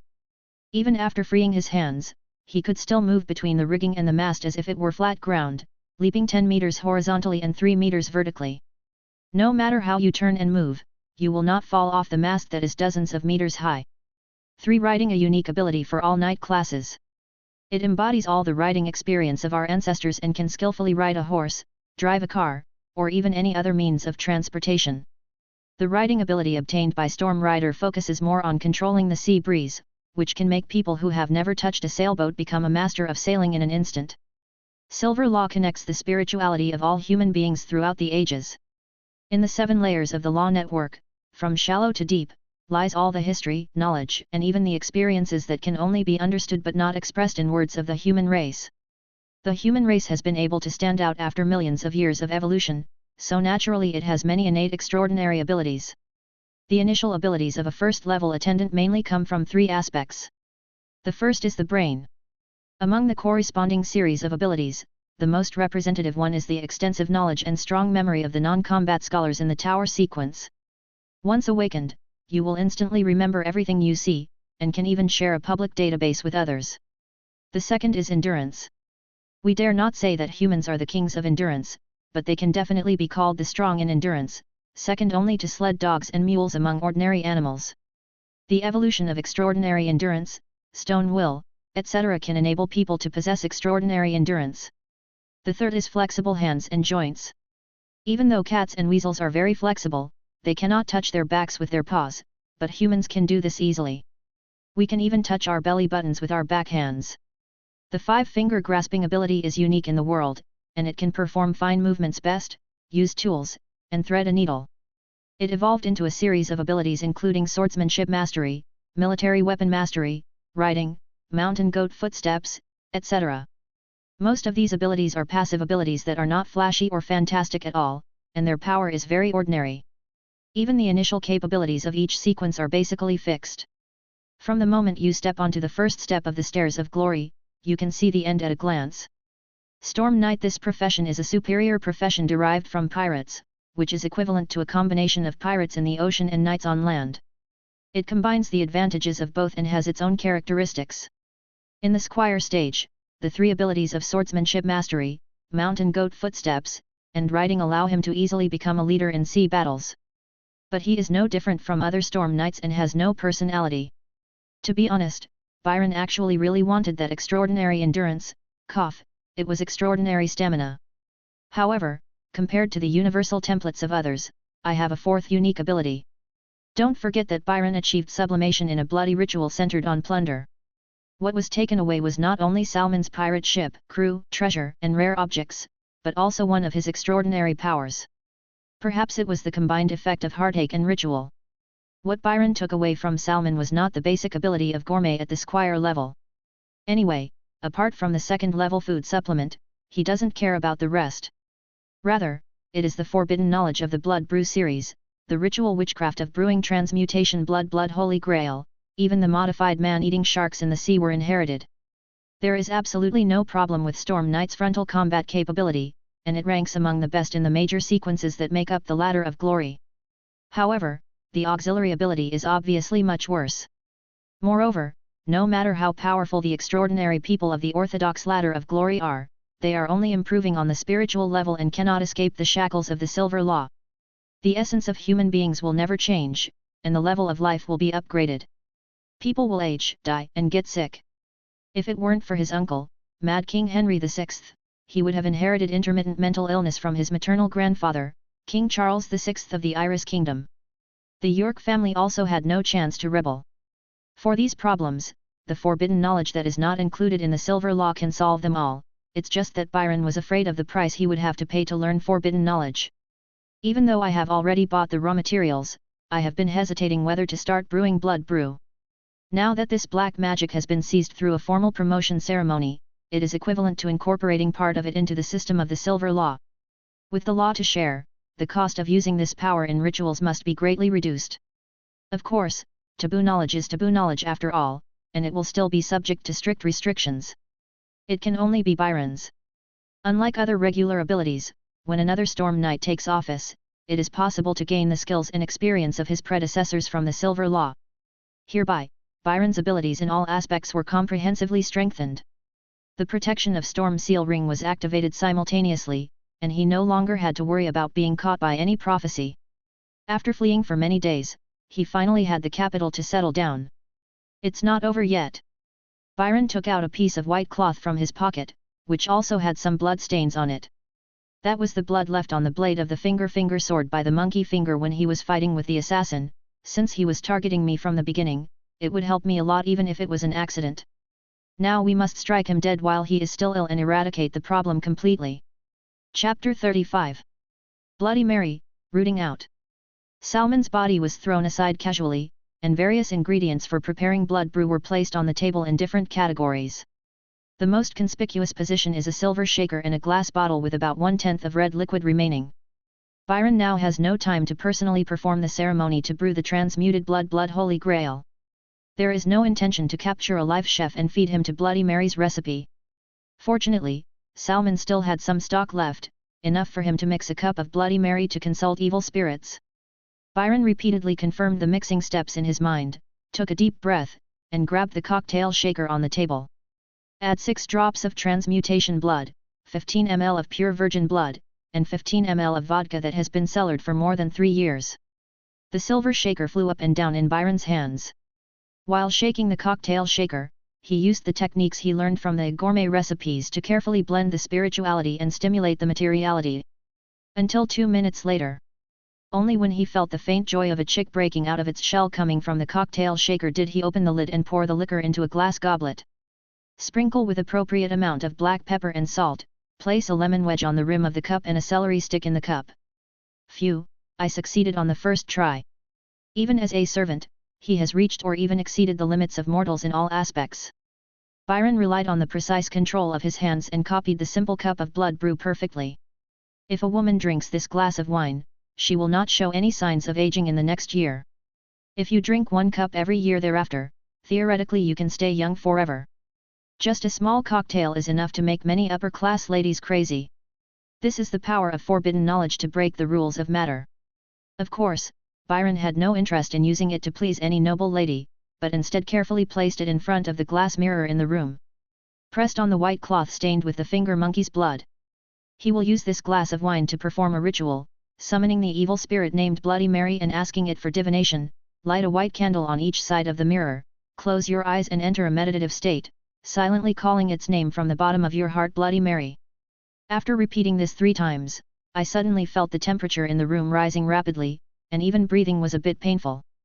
He suddenly opened his eyes and saw another Byron in the mirror suddenly smiling at him evilly.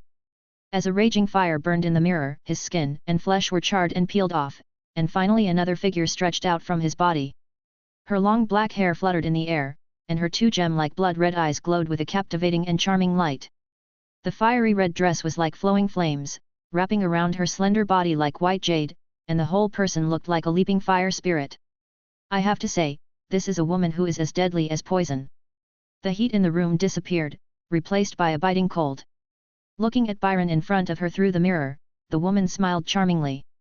A crystal white hand yet exuding a chilling coldness slowly stretched out from the mirror.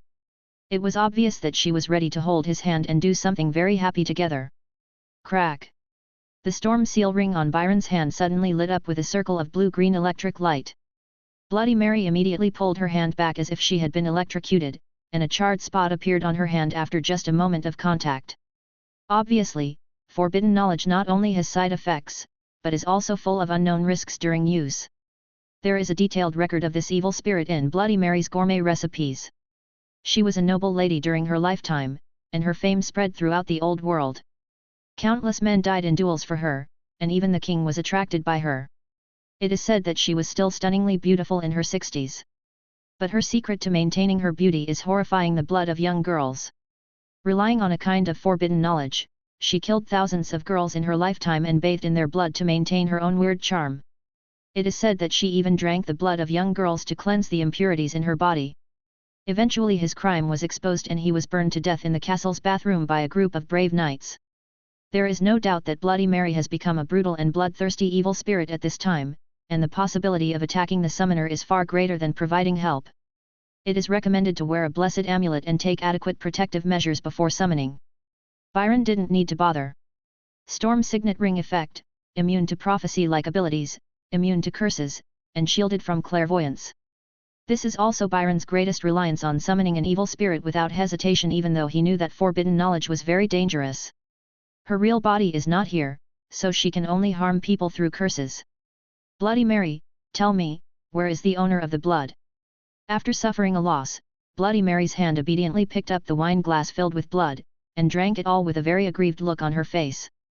The blood on the white cloth also turned into blood mist and rushed into the mirror. Then, what was reflected in the mirror was no longer the scene in the room, but the scene outside the Rosemary Inn. Byron raised his vision and immediately saw the windmill just across the street, and several figures hiding in the dark and on guard. Found it! The feeling of falling, as if he had dozed off, suddenly came over him, and when Byron regained his balance, he discovered that all the strange visions before his eyes had disappeared. There was only an empty wine glass left in front of the mirror. It seemed as if everything that had just happened was just his hallucination. It didn't take long to realize that this was just an information exchange on the spiritual level after the sacrifice of blood brew. Due to the extremely long distance, the evil spirit had no ability to directly interfere with reality except for the sacrifice. Pirates should be as aggressive as fire and as swift as the wind. At this point in time, the finger monkey and the attacker who had just suffered severe injuries were most likely together. The next round is my turn. After reloading the 4 flintlock rifles in his hands, Byron pushed the door open without hesitation. 8 fingers, call for help. On the second floor of the mill, Magic Mirror West, whose spirit has returned to his body, is vomiting blood. The blood was black, with an unconcealable burnt smell, as if it had been roasted by flames. There was also a rag doll torn into pieces scattered on the ground. He didn't even care about his own injuries, and couldn't help but let out a shrill wail. I bought this substitute doll from a native wizard of the Banton Islands with great difficulty, and it's just wasted like this. He used the power of the demon in the mirror, but failed to kill the owner of that drop of blood, Blood-Eye Salmon, and immediately suffered backlash. If it weren't for the substitute doll that was prepared in advance, West, who was already seriously injured, would have been killed by his own evil spirit. Even with the help of the substitute doll, it took him a lot of effort to put the evil spirit back into the mirror. Son of the devil, you deserve to die. Magic Mirror West gritted his teeth, his face full of resentment. Although I couldn't see the person clearly in the panic. But before he escaped back into the mirror, he clearly heard Salmon call the figure that rushed in, Byron. There are thousands of Byrons in the world, but who else could it be other than the mission target son of the devil Byron who appeared at the scene by such a coincidence? It finally made him realize where the root cause of today's mistake came from. He took a few deep breaths before getting up from the ground. He shook his head vigorously, but felt even more dizzy.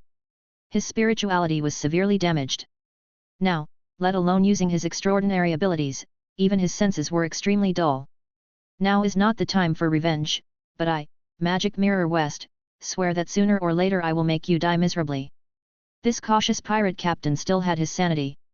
Now my strength is only 1/10 of what it used to be, not even as good as that of an ordinary person. The next thing to consider is not revenge on son of the devil Byron, but to move immediately. And you must never let your enemies know that you have been seriously injured. As an undeniably bad guy, his interpersonal relationships are more complicated and he has far more enemies than good people. The first priority after being injured is to find a way to save your life. Fortunately, apart from these trusted men who accompanied me, the other crew members didn't know about the assassination today. It would be best if I don't even return to the White Crystal until my injuries are fully recovered. West had made up his mind, and he did not forget to take off an oxhorn wine cup hanging around his waist, and silently recited the inscription on it, clear spring like pouring. Immediately, a steady stream of clean water flowed out from it. Carefully wash off all the dried blood and sea salt on your body. It was not until it was completely renewed that the discomfort caused by severe obsessive-compulsive disorder was slightly relieved. A finger. Aye. However, when he called out to his guards twice but received no response, he suddenly became alert. But the severely injured spirit was too slow, and before it could react, the simple wooden board under its feet was pierced through by 2 long spears that stabbed up from the first floor. His thigh was also pierced. What? The moment he opened his mouth to howl, a figure quietly appeared at the stairs on the second floor and threw a basket of cow dung at him. Chapter 36. Captain Byron.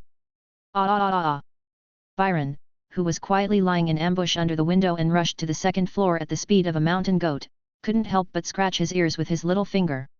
It's noisy. Magic Mirror. The scream West made when he entered the cow dung was even more miserable than when he was stabbed through the thigh. For this extreme mysophobia person, cow dung is probably equivalent to a high-level mental attack. Despicable, so despicable, West, who was lying on the ground and about to vomit out his heart, liver, spleen, lungs, and gallbladder, didn't wait for him to recover. 8 Fingers, who had volunteered to launch the cow dung attack, already had a boarding axe in hand, and rushed forward with 2 sailors to chop him into pulp. While chopping, he cursed, "Asshole, you still want to bully us honest people." The record of the privateering captain Magic Mirror West in the ship's log gradually faded. It means his history has come to an end. Byron didn't even have a chance to attack from beginning to end. It was obvious that he was not the only one launching a counterattack against West. Instead, he gathered a small group next door who were already very convinced of him, brought all their equipment and acted together. As Byron completed his promotion, the ability of echoes of history to spy on him also increased synchronously. He used to be able to see through only ordinary things easily, but now he can see through extraordinary people of the same level. Magic Mirror West and Blood-Eye Salmon were both injured, their spirituality declined significantly, and they had long since fallen from the second-level professional level. Naturally, Byron saw it clearly. He formulated tactics immediately, and after personally taking down the finger monkeys and others who were on guard outside, he successfully killed this extraordinary person without any effort. Collect the spoils, clean up the place, and retreat quickly. Byron stepped forward and stripped West, the extraordinary man, of everything he had, even his valuable head. Several young pirates behind him complained that 8 Fingers had chopped the body into too many pieces, and used a mill's dustpan to sweep the body into a waterproof cowhide bag. In the end the whole mill was cleaned up, not even a trace of their footprints was left. Both sides in the battle are outsiders. The owner of the mill suffered no property loss, no casualties, and no murder scene. Was it simply because the mill was too clean that it was reported to the law enforcement team? It's so ridiculous. All the bodies of the White Crystal crew were thrown neatly into the sea. There are man-eating sharks in the sea that were completely taken over by Byron to help them destroy the bodies. According to Magic Mirror West, all those who knew Byron's whereabouts have died here, so there is no need to worry that the remaining crew of the White Crystal will come looking for them again. This also saves Byron from having to come to the door to continue tidying things up. After returning to the remote courtyard of the Rosemary Inn, everyone worked until the early morning to deal with the bodies of Salmon and the Marines. As expected, correction of perceptions and Byron's performance during this period have already imprinted the good guy mentality in the minds of the small group. They were already extremely afraid of and dissatisfied with Salmon, and no one cared why he had sword wounds and bullet marks on his body. While others were working, Byron had already sorted out the spoils looted from the Magic Mirror West. Unfortunately, he did not carry with him the forbidden knowledge of killing people through a magic mirror divination. Of course, even if there was, Byron would not dare to learn this kind of ability which could be easily defeated by cow dung. That seemingly inconspicuous oxhorn wine glass actually gave him a big surprise. It turned out to be a strange object with magical effects. Immediately consume the spiritual power and use echoes of history to interpret it. Warrior's Cup, a Taiwanese folk wine cup made from yak horns by an ancient craftsman. Effect: 1. The volume is much larger than its appearance, and it can hold a large amount of liquid in different categories, but it is limited to liquids. 2. It can separate or aggregate various components in the liquid. Inscription for the Judgment: clear spring pouring down like water. In the hands of ancient pirates, the warrior's cup could replace the distiller and concentrate ordinary quality beer into a strong liquor. In the hands of the Magic Mirror West, it became a tool for purifying water, which could purify seawater into fresh water. In the eyes of normal thinking sailors, the function of purifying water is indeed much more important than concentrating fine wine. Although this warrior's cup is not a combat item, it has strategic significance to a ship and can greatly extend its ocean endurance. Without food, we can catch fish and kelp, but without fresh water, everything will be doomed. Besides, I will be holding a ceremony next to prepare a variety of blood brews, so I don't have to carry around a lot of bottles and jars. Apart from this surprise, Byron flipped through the book until the end but couldn't find anything else of value. Only a piece of letter paper cut in half and soaked in blood in the torn pocket caught his attention. There was only a very brief sentence written on it in black ink. Before the end of October, enter Iron Anchor Bay as a pirate and await further instructions. Although there is no logo of the party that issued the order on it. Byron did not activate echoes of history, but he recognized at a glance that the letter came from the Admiralty of the Kingdom of Hastings. The paper was common stuff, but the raw material for making the ink, carbon black, was made from burned scraps of leather and sled dog feces. It has a unique flavor that is not easily detected by ordinary people. That's why Byron is so clear. There was no other reason. The reason why this batch of ink was able to enter the Navy Department was that his father, Prince Sallenberg, personally ordered its purchase. Well, that ink workshop is actually their family business. It's been exactly half a month since the change of dynasty, and the previous inventory cannot be used up at all. Sure enough, a new prompt appeared in the ship log the next moment. You have discovered a new secret, the conspiracy of the Admiralty, family of York, historical influence 20, decipherability 5%, influence, 10-20, representing coverage of a city or a place to an entire region. Put it here, it is the situation of the entire Anchor Bay, or even the entire North Sea region. Moreover, this secret did not occupy a separate line, but appeared after secret, shadow of the Red and White Rose War. It has become a component of the former, a secondary secret, which shows that there is a great correlation and even continuity between them. This also means that as long as Byron can unlock this secondary secret, he can not only greatly improve the decryption density of the former, but also immediately obtain the spiritual gift and new entries. The storm is coming. As we all know, pirates are not only private armed forces that roam the world, burning, killing and looting, but also pawns in the game and confrontation between major maritime powers. Behind the rise and fall of pirates, there must be a huge shadow of regional geopolitics. There is obviously some internal connection that I am unaware of between the changes in the War of Red and White Roses and the survival of pirates in Iron Anchor Bay and even the North Sea. I thought I could develop peacefully in Anchor Bay for a while. Now it seems that I must build my own armed forces as soon as possible, and see whether the situation is advancing or retreating. In fact, for a moment, Byron did think about using cognitive correction to receive West's ready-made white crystal. But not only did he not have West's witchcraft, he also did not have his memory. If he dared to sneak into the privateering captain's team, he would be exposed in minutes. He didn't mind joining the Yorkist party and stabbing someone in the back again, but he had to be careful about the identity he chose.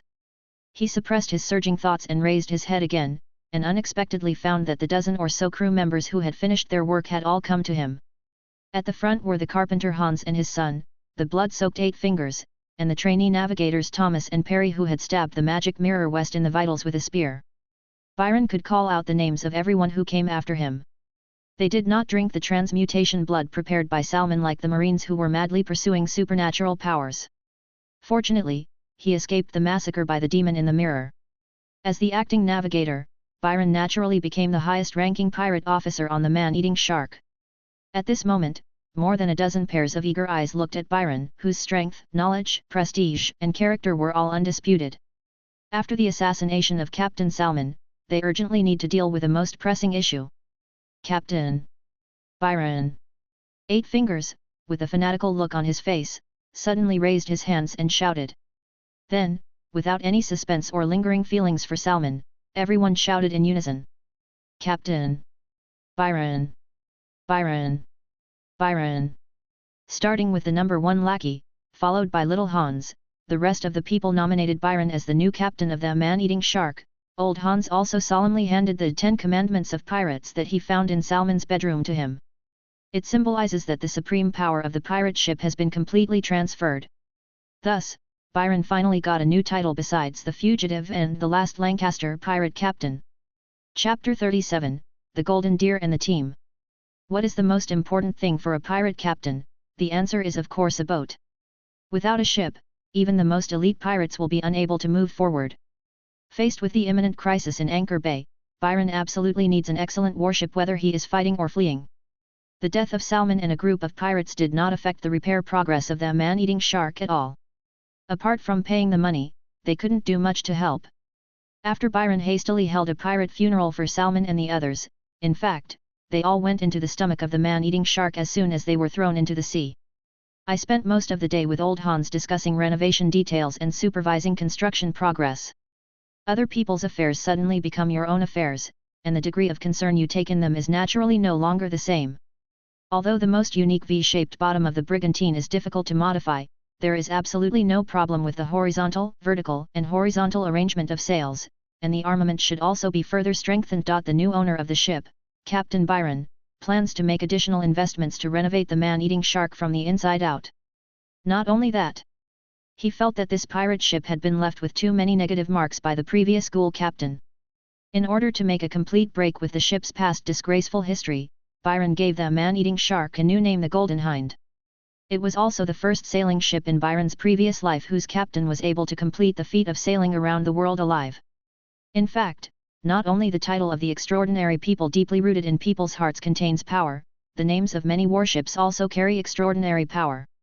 Many ancient warship names are blessed by the silver law and the expectations of the people and possess special powers. For example, the HMS Dreadnought and HMS Indefatigable of the Hastings Navy.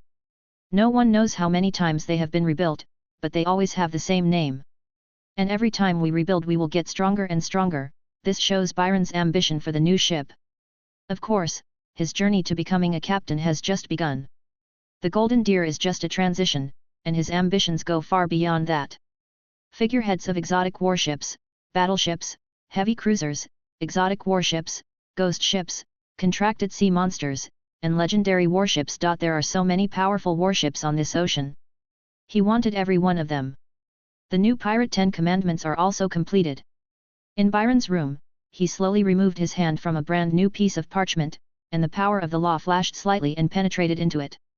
It was he who mobilized the power of the Silver Law in the Pirate Code and re-enacted a new Pirate 10 Commandments. The 10 Commandments of Pirates, Golden Deer. 1. Everyone has equal voting rights, but the captain's orders must be strictly followed. 2. Everyone is treated equally, the capable are promoted and the mediocre are demoted. 3. In non-wartime, lights are turned off at 8 o'clock in the evening, and drinking is prohibited after that time. The only way to use sheep is to eat them. 4. Weapons must be kept clean and ready for use at all times.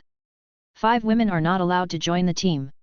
If a crew member brings a woman to sea, he will be put to death, except for women with extraordinary abilities. 6. Anyone who delays the opportunity to fight will be killed, and anyone who escapes from the battlefield will be killed. 7. Private fighting is strictly prohibited. Anyone who kills his companion without reason must be tied together with the deceased and buried at sea. 40. Those disabled in battle can stay on the ship without working and receive gold pounds from the public savings. 9. The betrayer will die, but everyone's talent will not be buried. By accumulating merits, you can obtain resources, extraordinary knowledge, and promotion ceremonies. 15. All loot shall not be kept privately. The captain shall get 25%, pirate officers and stormtroopers, carpenters, doctors, and cooks shall take 40%, ordinary crew members shall get 20%, and the remaining percent shall be used as a maintenance fund and public savings. The 10 Commandments may be amended after a vote by all crew members. The third commandment has been deleted. It is strictly forbidden to go on deck between 2 and 4 o'clock. Salmon set this rule so that if the crew members violated the rules, they could eat them openly and there would be no need to keep them any longer. He added an extra one: the only way to use sheep is to eat them. As a former chef, this was his last respect for the ingredients. The rules will be tried out for a while. If they don't work, he can make concessions and set aside a red light district in the sheepfold specifically for the energetic crew members. The most important one is Article 9. The opening of supernatural powers gives all pirate crew members the possibility of leaping into a higher class. Byron knew best that rules always favor those who make them. The strength of a sword can only be temporary, but the rules of the game that can unite everyone can last forever. He believes that one day, this 10 pirate commandments will unite countless people around him and grow into his own iron law of kingship step by step. Byron estimated that the renovation of the Golden Deer would take about half a month. As long as we follow his drawing step by step, we can transform it into a pirate ship with the best seaworthiness in the North Sea at present. The only thing he had to worry about was that he couldn't leave the port until the ship was repaired and could only move within the island. There is a certain probability of running into the conspiracy that the Admiralty is brewing. But Byron had no intention of hiding. The soul that longs for freedom and adventure is destined to pursue all kinds of unknowns and secrets. With the storm seal ring to shield his own existence, his survivability has been greatly improved. He is just about to follow the clues and completely unravel the 2 secrets. The biggest problem now is that I don't have enough manpower. There are only a dozen of us and we can't even start the boat. Byron opened his own ship's log. The situation of the Golden Deer pirate ship is immediately clear at a glance, as convenient as playing a real-time strategy game. Captain, Byron Tudor, Lancaster. Bloodline, by Daiwan People Race motto: revenge is the only way to win. Sequence motto: force is better than hard work. Occupation motto: I am the pioneer. Title: The Last Lancaster, Eternal Hunt, Never Stop. Legend level: 15. As the wanted order begins to spread, it increases by 3 points from the beginning. Spirituality: 1.8, increased by 0.3 after taking office. Occupation: Storm Knight. Occupation: First Class Attendant. Talents: Weather Intuition, Cognition Correction. Under the effect of storm ring blocking spiritual vision, it is almost impossible to be seen through, but the upper limit of disguise can only be the same level. Occupational abilities: Swordsmanship Mastery, Mountain Goat Footsteps, Riding. Taboo Knowledge, Ritual Blood Holy Grail / Blood Brew, Products, Blue Blood Sweet Spring 2, Heroic Crazy Water 3, now Salmon's stock is completely used up. Knowledge, Slightly Secret, Shadow of the Red and White Rose War, Historical Influence 31, Decipherability 20%, Admiralty Conspiracy, Historical Influence 20, Decipherability 5%. Entries: Historical Revisor, activated, Heartache. Battleship. Pirate Ship Golden Deer, under renovation. Rare items: Storm Signet Ring, Bloody Mary's Gourmet Recipe, Warrior's Cup. Contract Object: 27 Alienated Man-Eating Shark Screw. Chef John, 19 years old, Byron, loyalty, 95 title, 8 fingers / honest man. 8 fingers was indeed not a good memory for John, and Byron gave him another nickname, honest man. I think his talent may have the potential to advance to a very powerful profession among the Bay people, berserker. Berserker does not know what fatigue is, nor is he restrained by the terror on the battlefield. He will exert his superhuman physical strength and will to fight continuously. Until the battle ends, or until death. Other members who have the potential to become extraordinary people after some training include, Carpenter Hans, trainee navigator Thomas, and Perry, whose loyalty levels are all above 80. There are 9 ordinary pirates left. These people are Byron's only team. Although they have a clean background and high loyalty, except for old Hans, the remaining young people lack ability and experience and can only build a framework first. Then it will take a huge amount of resources to cultivate it slowly. What I need most now is a first mate who is reliable in character and ability, who can serve as my assistant and coordinate the entire ship. Byron subconsciously looked out the window, in the direction of his own territory, Sorenberg, in the Channel Islands, and whispered a name: Brooke. The person he subconsciously thought of was his loyal and capable guardian knight. And the tapering anchor cable seen during the ascension ceremony. But apart from feeling irritated, there was nothing he could do now. You must survive. The fate of the guardian knight and the Lord is intertwined under the intervention of the power of the oath. I believe that although the sea is vast, we will definitely meet again one day. Byron calmed down his heavy mood.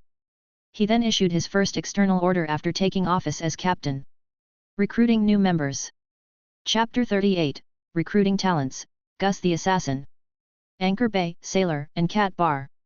Outside the door is a small square facing the port anchorage. Whether there are ships leaving or arriving at the port, you can see them here first. Therefore, it also attracted many free pirates, who were waiting here with a glass of the cheapest beer. I hope I can board a powerful pirate ship and write my own legend. Gradually, the bar also started to do part-time human resources agency business. To connect pirate ships that are short of sailors, sailors who have lost their pirate ships, and newcomers who are eager to go on adventures at sea. Suddenly, there was a commotion in the square, and someone shouted. Hurry, hurry, hurry. Brothers, hurry to Pier 2. The first mate of the beast cage is recruiting crew members. This is a rare opportunity. That is the pirate ship of Councillor Ferdinand, the conductor of the Council of Captains. If we can board the ship of this third-level pirate, we will be rich. I heard that these great pirates have the prerequisite knowledge and promotion rituals for more than one extraordinary sequence.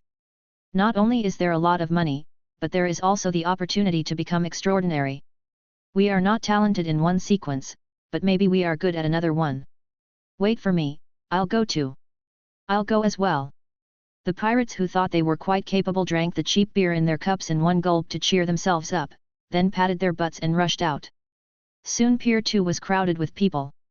Unfortunately, they gathered quickly and dispersed just as quickly. The big pirates needed to recruit more men, and the requirements for the crew were much higher than they imagined. It's similar to modern recruitment.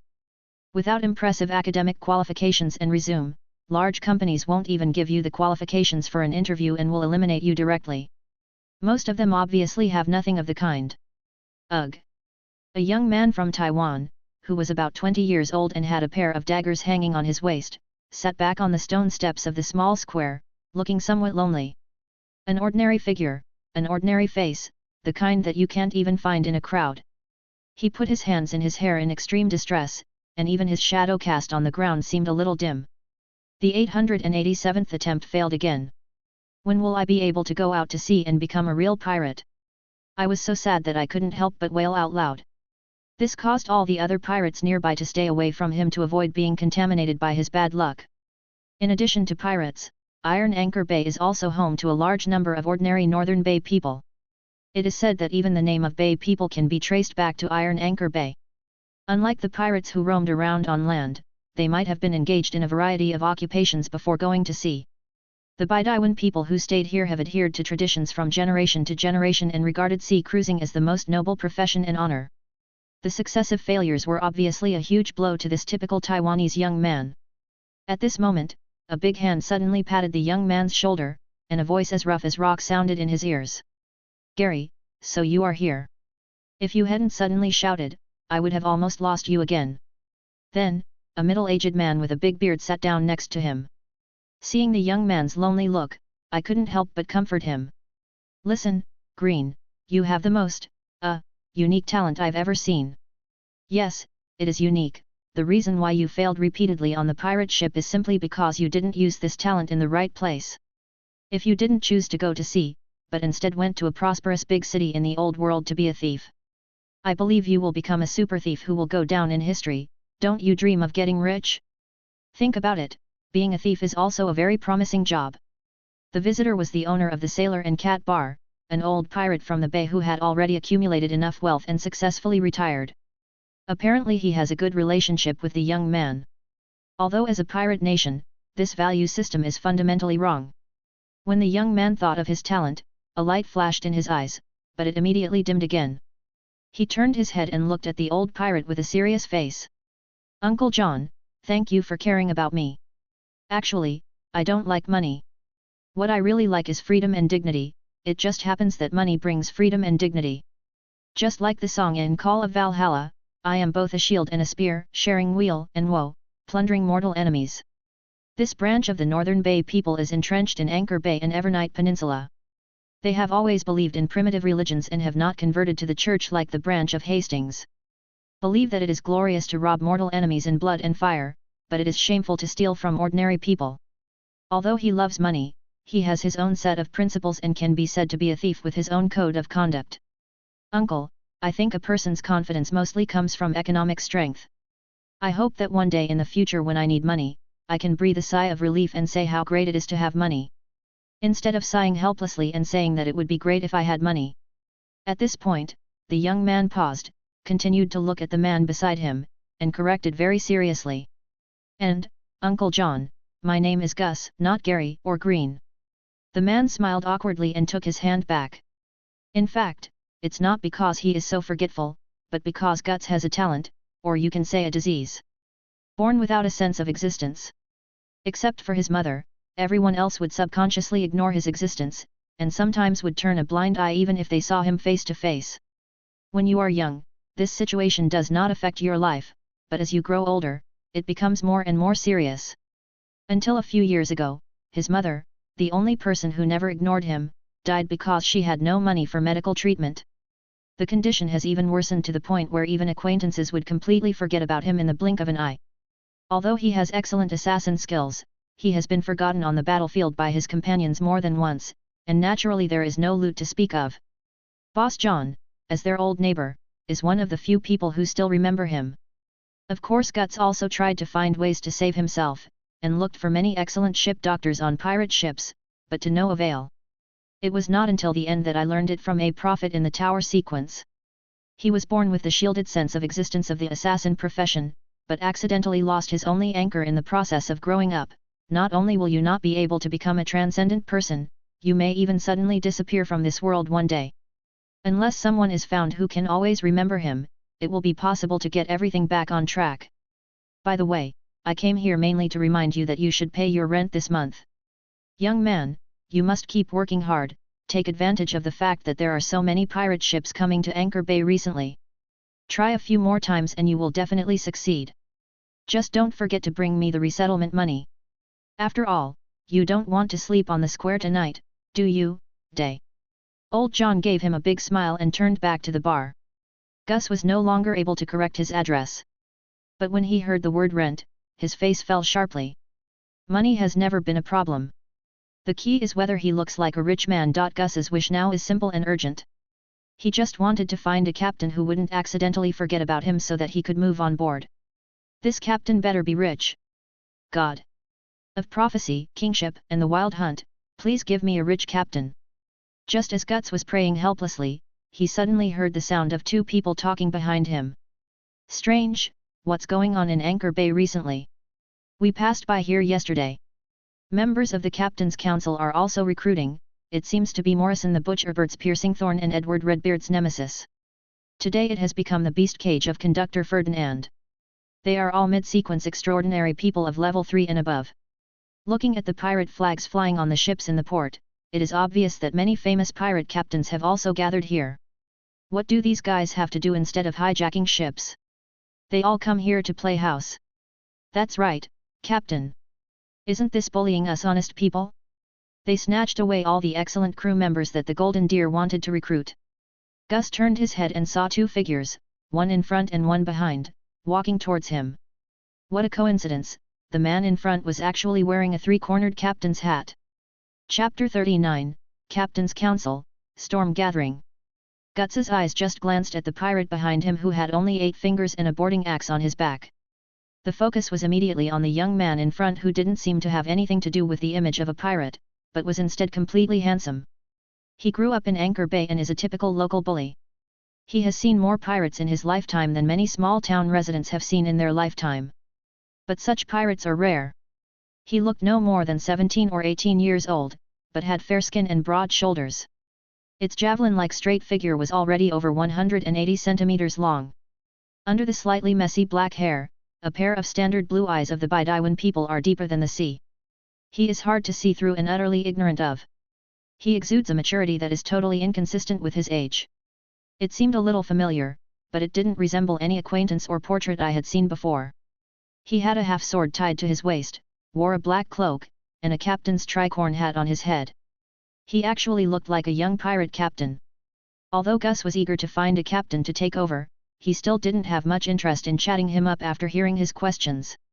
It's not that he judges people by their appearance, but the styles of pirates and systematically trained sailors are completely different. We have always believed in the last one standing is the winner and only employ people instead of training them. Only after experiencing one battle after another, the pirates and pirate ships that survive can grow into truly powerful ones. The death rate halfway is ridiculously high. Although he was hindered by talent, blocking presence and would not be able to live for much longer, he still wanted to struggle a little longer. But just as he was about to look away. But the young captain in the lead suddenly nodded at him and asked. "Friend, do you know why Anchor Bay has become so busy recently?" Gus couldn't believe his ears. After looking around and finding that there was indeed no one else around and that he was really talking to her, she couldn't help but feel her eyes suddenly turn red. How many years has it been? How long had it been since his mother passed away? Since he heard a stranger approach him, the strange talent was indeed taking his life away bit by bit. But it also brought him extraordinary abilities with amazing effects. As long as he stayed where he was and didn't make any sound, almost no one would be able to detect his presence. Just like what Boss John said, if you change your career to become a thief, even if you walk into someone's house and take things away openly, the victim won't notice. He is a born thief, assassin, and corporate spy. It was not until Byron thought he had not heard clearly and asked again that Gus finally came to his senses and subconsciously explained. Isn't it because the middle of next month is the day for the Captain's Council's triennial election? More than a dozen mid-level senators are vying for the position of Pirate Warlord of Anchor Bay. Throughout the North Sea, every captain recognized by the Pirate Code can participate in the vote and join the corresponding congressman to help him. As a pirate, you don't know such an important thing? Are you new here? Captain's Council? New overseers? All pirate captains from the North Sea are coming. Byron was stunned when he heard this. They have been staying at home for a while and have been somewhat isolated from the news. But as soon as Gus mentioned the Captain's Council and the overseer elections, Byron quickly found the relevant information from his memory. After the original owner of this port, the North Sea Pirate King, the high-sequence legendary pirate whale hunter, disappeared.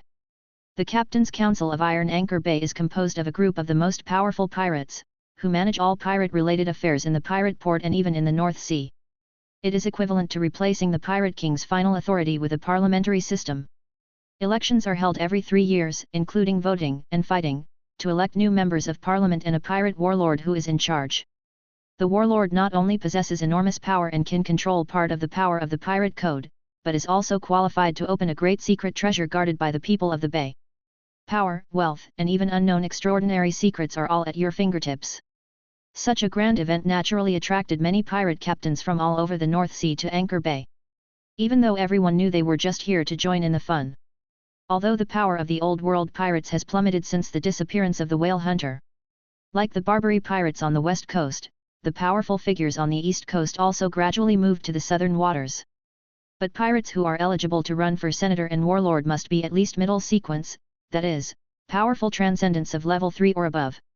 Who doesn't know that kings and princes are those who have strong soldiers and horses? The role of most pirate captains is just to cast an insignificant vote. Byron has to mention one but. This is the normal routine when there are no accidents. This year is different. Don't forget the page of letter you found on the magic mirror west.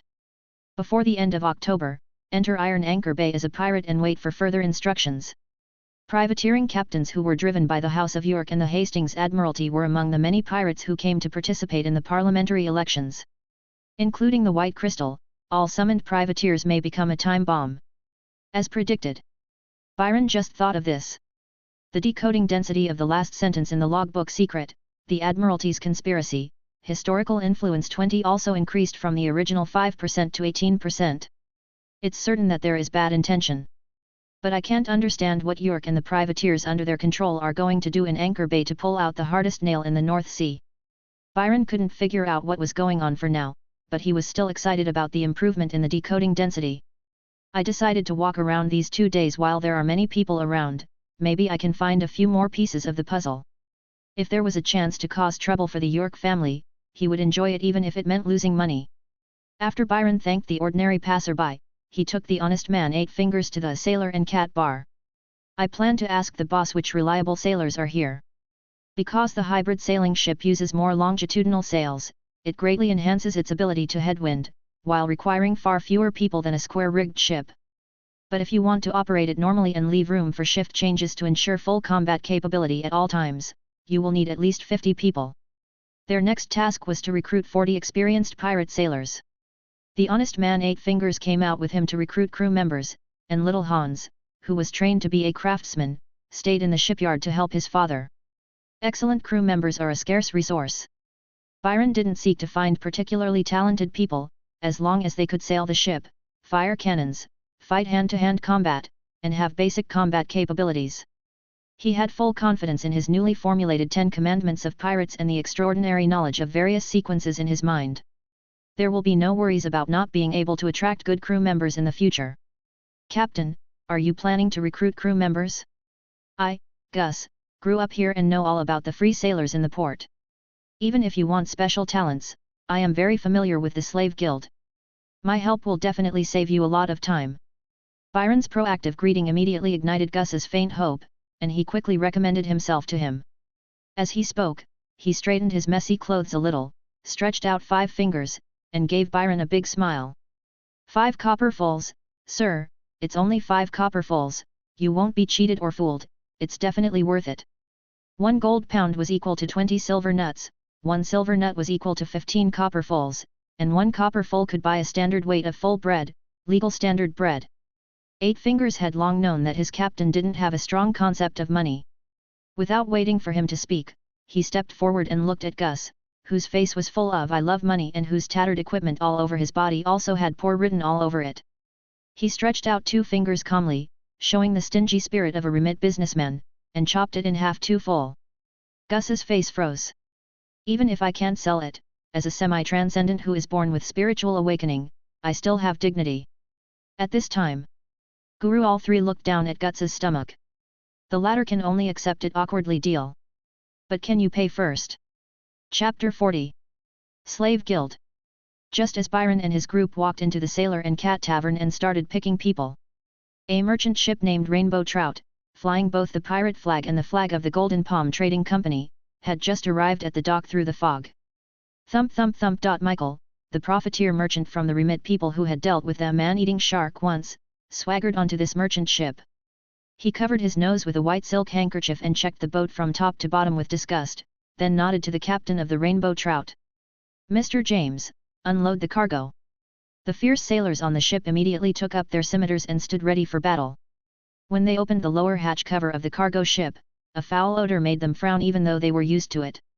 The bright sunlight shone into the cabin, revealing the shocking scene inside. People, it's packed with people. To be more precise, they were slaves from the Banton Islands. This Rainbow Trout turned out to be a slave ship.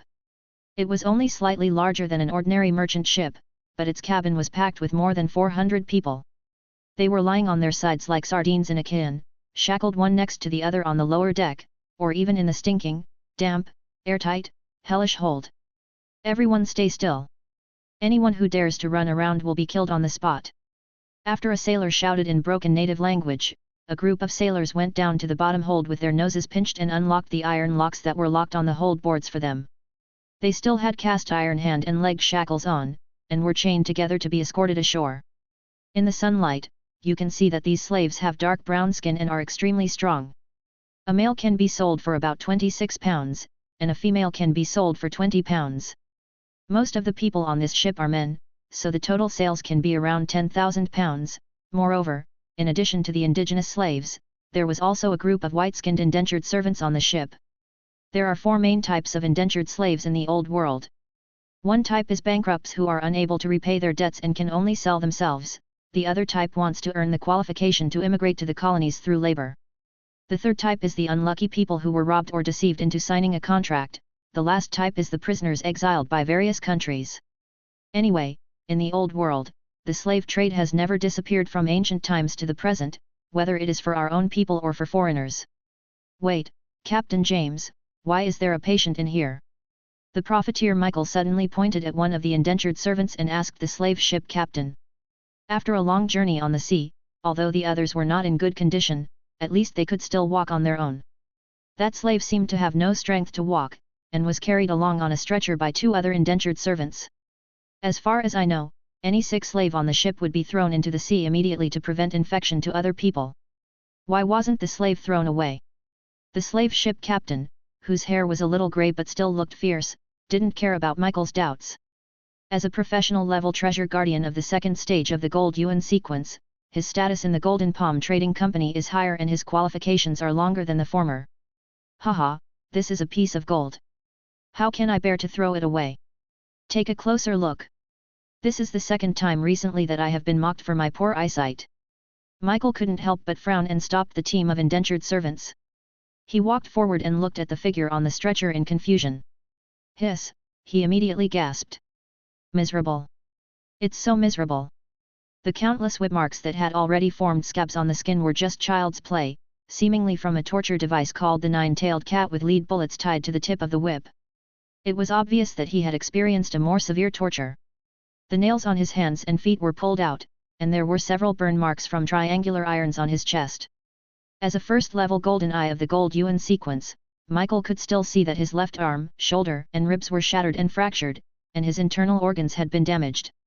Judging from the traces, it should be the heavy flail commonly used by Hastings' Blood Cross Knights. The wound was not treated properly and became infected and festered. What's even more terrifying is that his face and hair looked like they had been burned. They were covered with blisters and blood scabs, and were completely unrecognizable.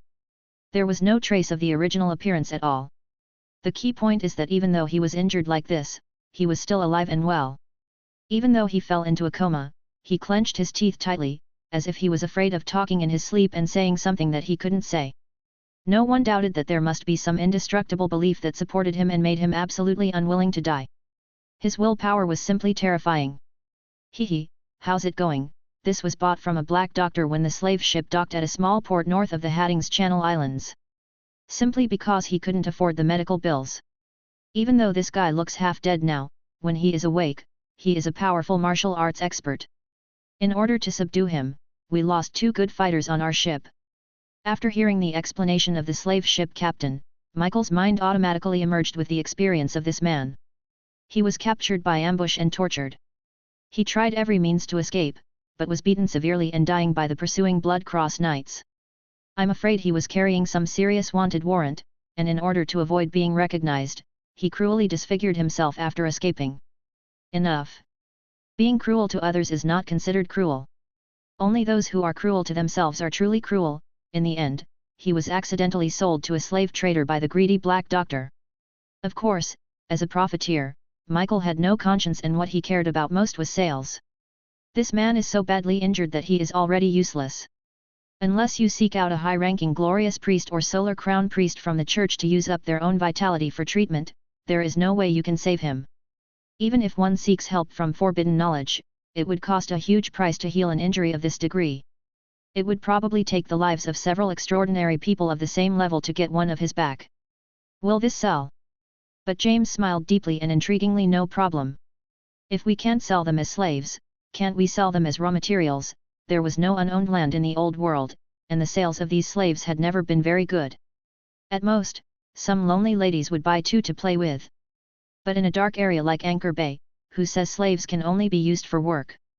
The lawless pirates are not afraid of the sanctions from the church, and there are countless pirates who possess forbidden knowledge. Many ritual witchcrafts require sacrifices, and the bodies and souls of extraordinary people are in short supply. Most of the slaves sent this time were intended to be stockpiled for the pirates attending the captain's council. It was still a pure seller's market with more wolves than meat. We are not only slave traders, but also suppliers of extraordinary materials. You just came to Anchor Bay from the mainland, so learn something from it, Mr. Michael. Ha ha ha ha. In the pub, Byron's face turned a little dark. Lamb, 24 years old, elite gunner, handsome, but exhibitionist. When I was on the ship, I lived with a bunch of big and strong pirates, and I was unable to move for more than 20 days every month. No, next one. Ollier, 28 years old, is very good in all aspects and is good at singing. But for some reason, whenever he boarded a boat, it would often encounter heavy rain, resulting in a complete failure of harvest. There were 8 heavy rains during 10 voyages. The notoriety spread far and wide, and he was already on the blacklist of all captains in Anchor Bay. You might as well switch from being a pirate to making rain. No, next one. Next. Byron had the help of echoes of history, so he didn't need the pirates to introduce themselves. He could see through them all at a glance. But after spending most of the day in this pirate talent market, I gained very little. It is even more difficult to describe the remaining people who are still queuing for interviews. I don't know where Gus found these old guys, 4 uncles with only 3 teeth. Is this a pirate or a retirement home? Being a low-level sailor is a physically demanding job. If one does not have extraordinary achievements, he will be unable to do it after he is about 30 years old. Climbing up and down the sails and rigging can cost him half his life. Many candidate officers in the Navy start their training on board ships at the age of 14 or 15, and pirates are almost ready to retire after the age of 35. Byron also knew that during this period most of the excellent sailors were taken up by those powerful pirate ships, and most of the remaining ones were just idiots. Moreover, because a group of people were driving up prices, the cost of settling on board the ship was also invisibly raised a lot. After finally gathering 20 or so barely usable ones, Byron was somewhat exhausted. He pinched his forehead hard, turned his head and asked, "Gus, is there no one else?" The local boss who had been following him around and serving him tea and water smiled bitterly and shook his head. "Captain Byron, most of the available ones are here, and the rest are even worse. This is really the wrong time for you to recruit. But have you ever considered buying a group of slaves as crew members?" "Slave? Yes, how about I take you to the slave guild in Anchor Bay?" Many slave traders would display the slaves they had just brought from other places in the guild. Their professional abilities might not be that strong, but their physiques were definitely excellent. Byron was immediately excited when he heard this suggestion.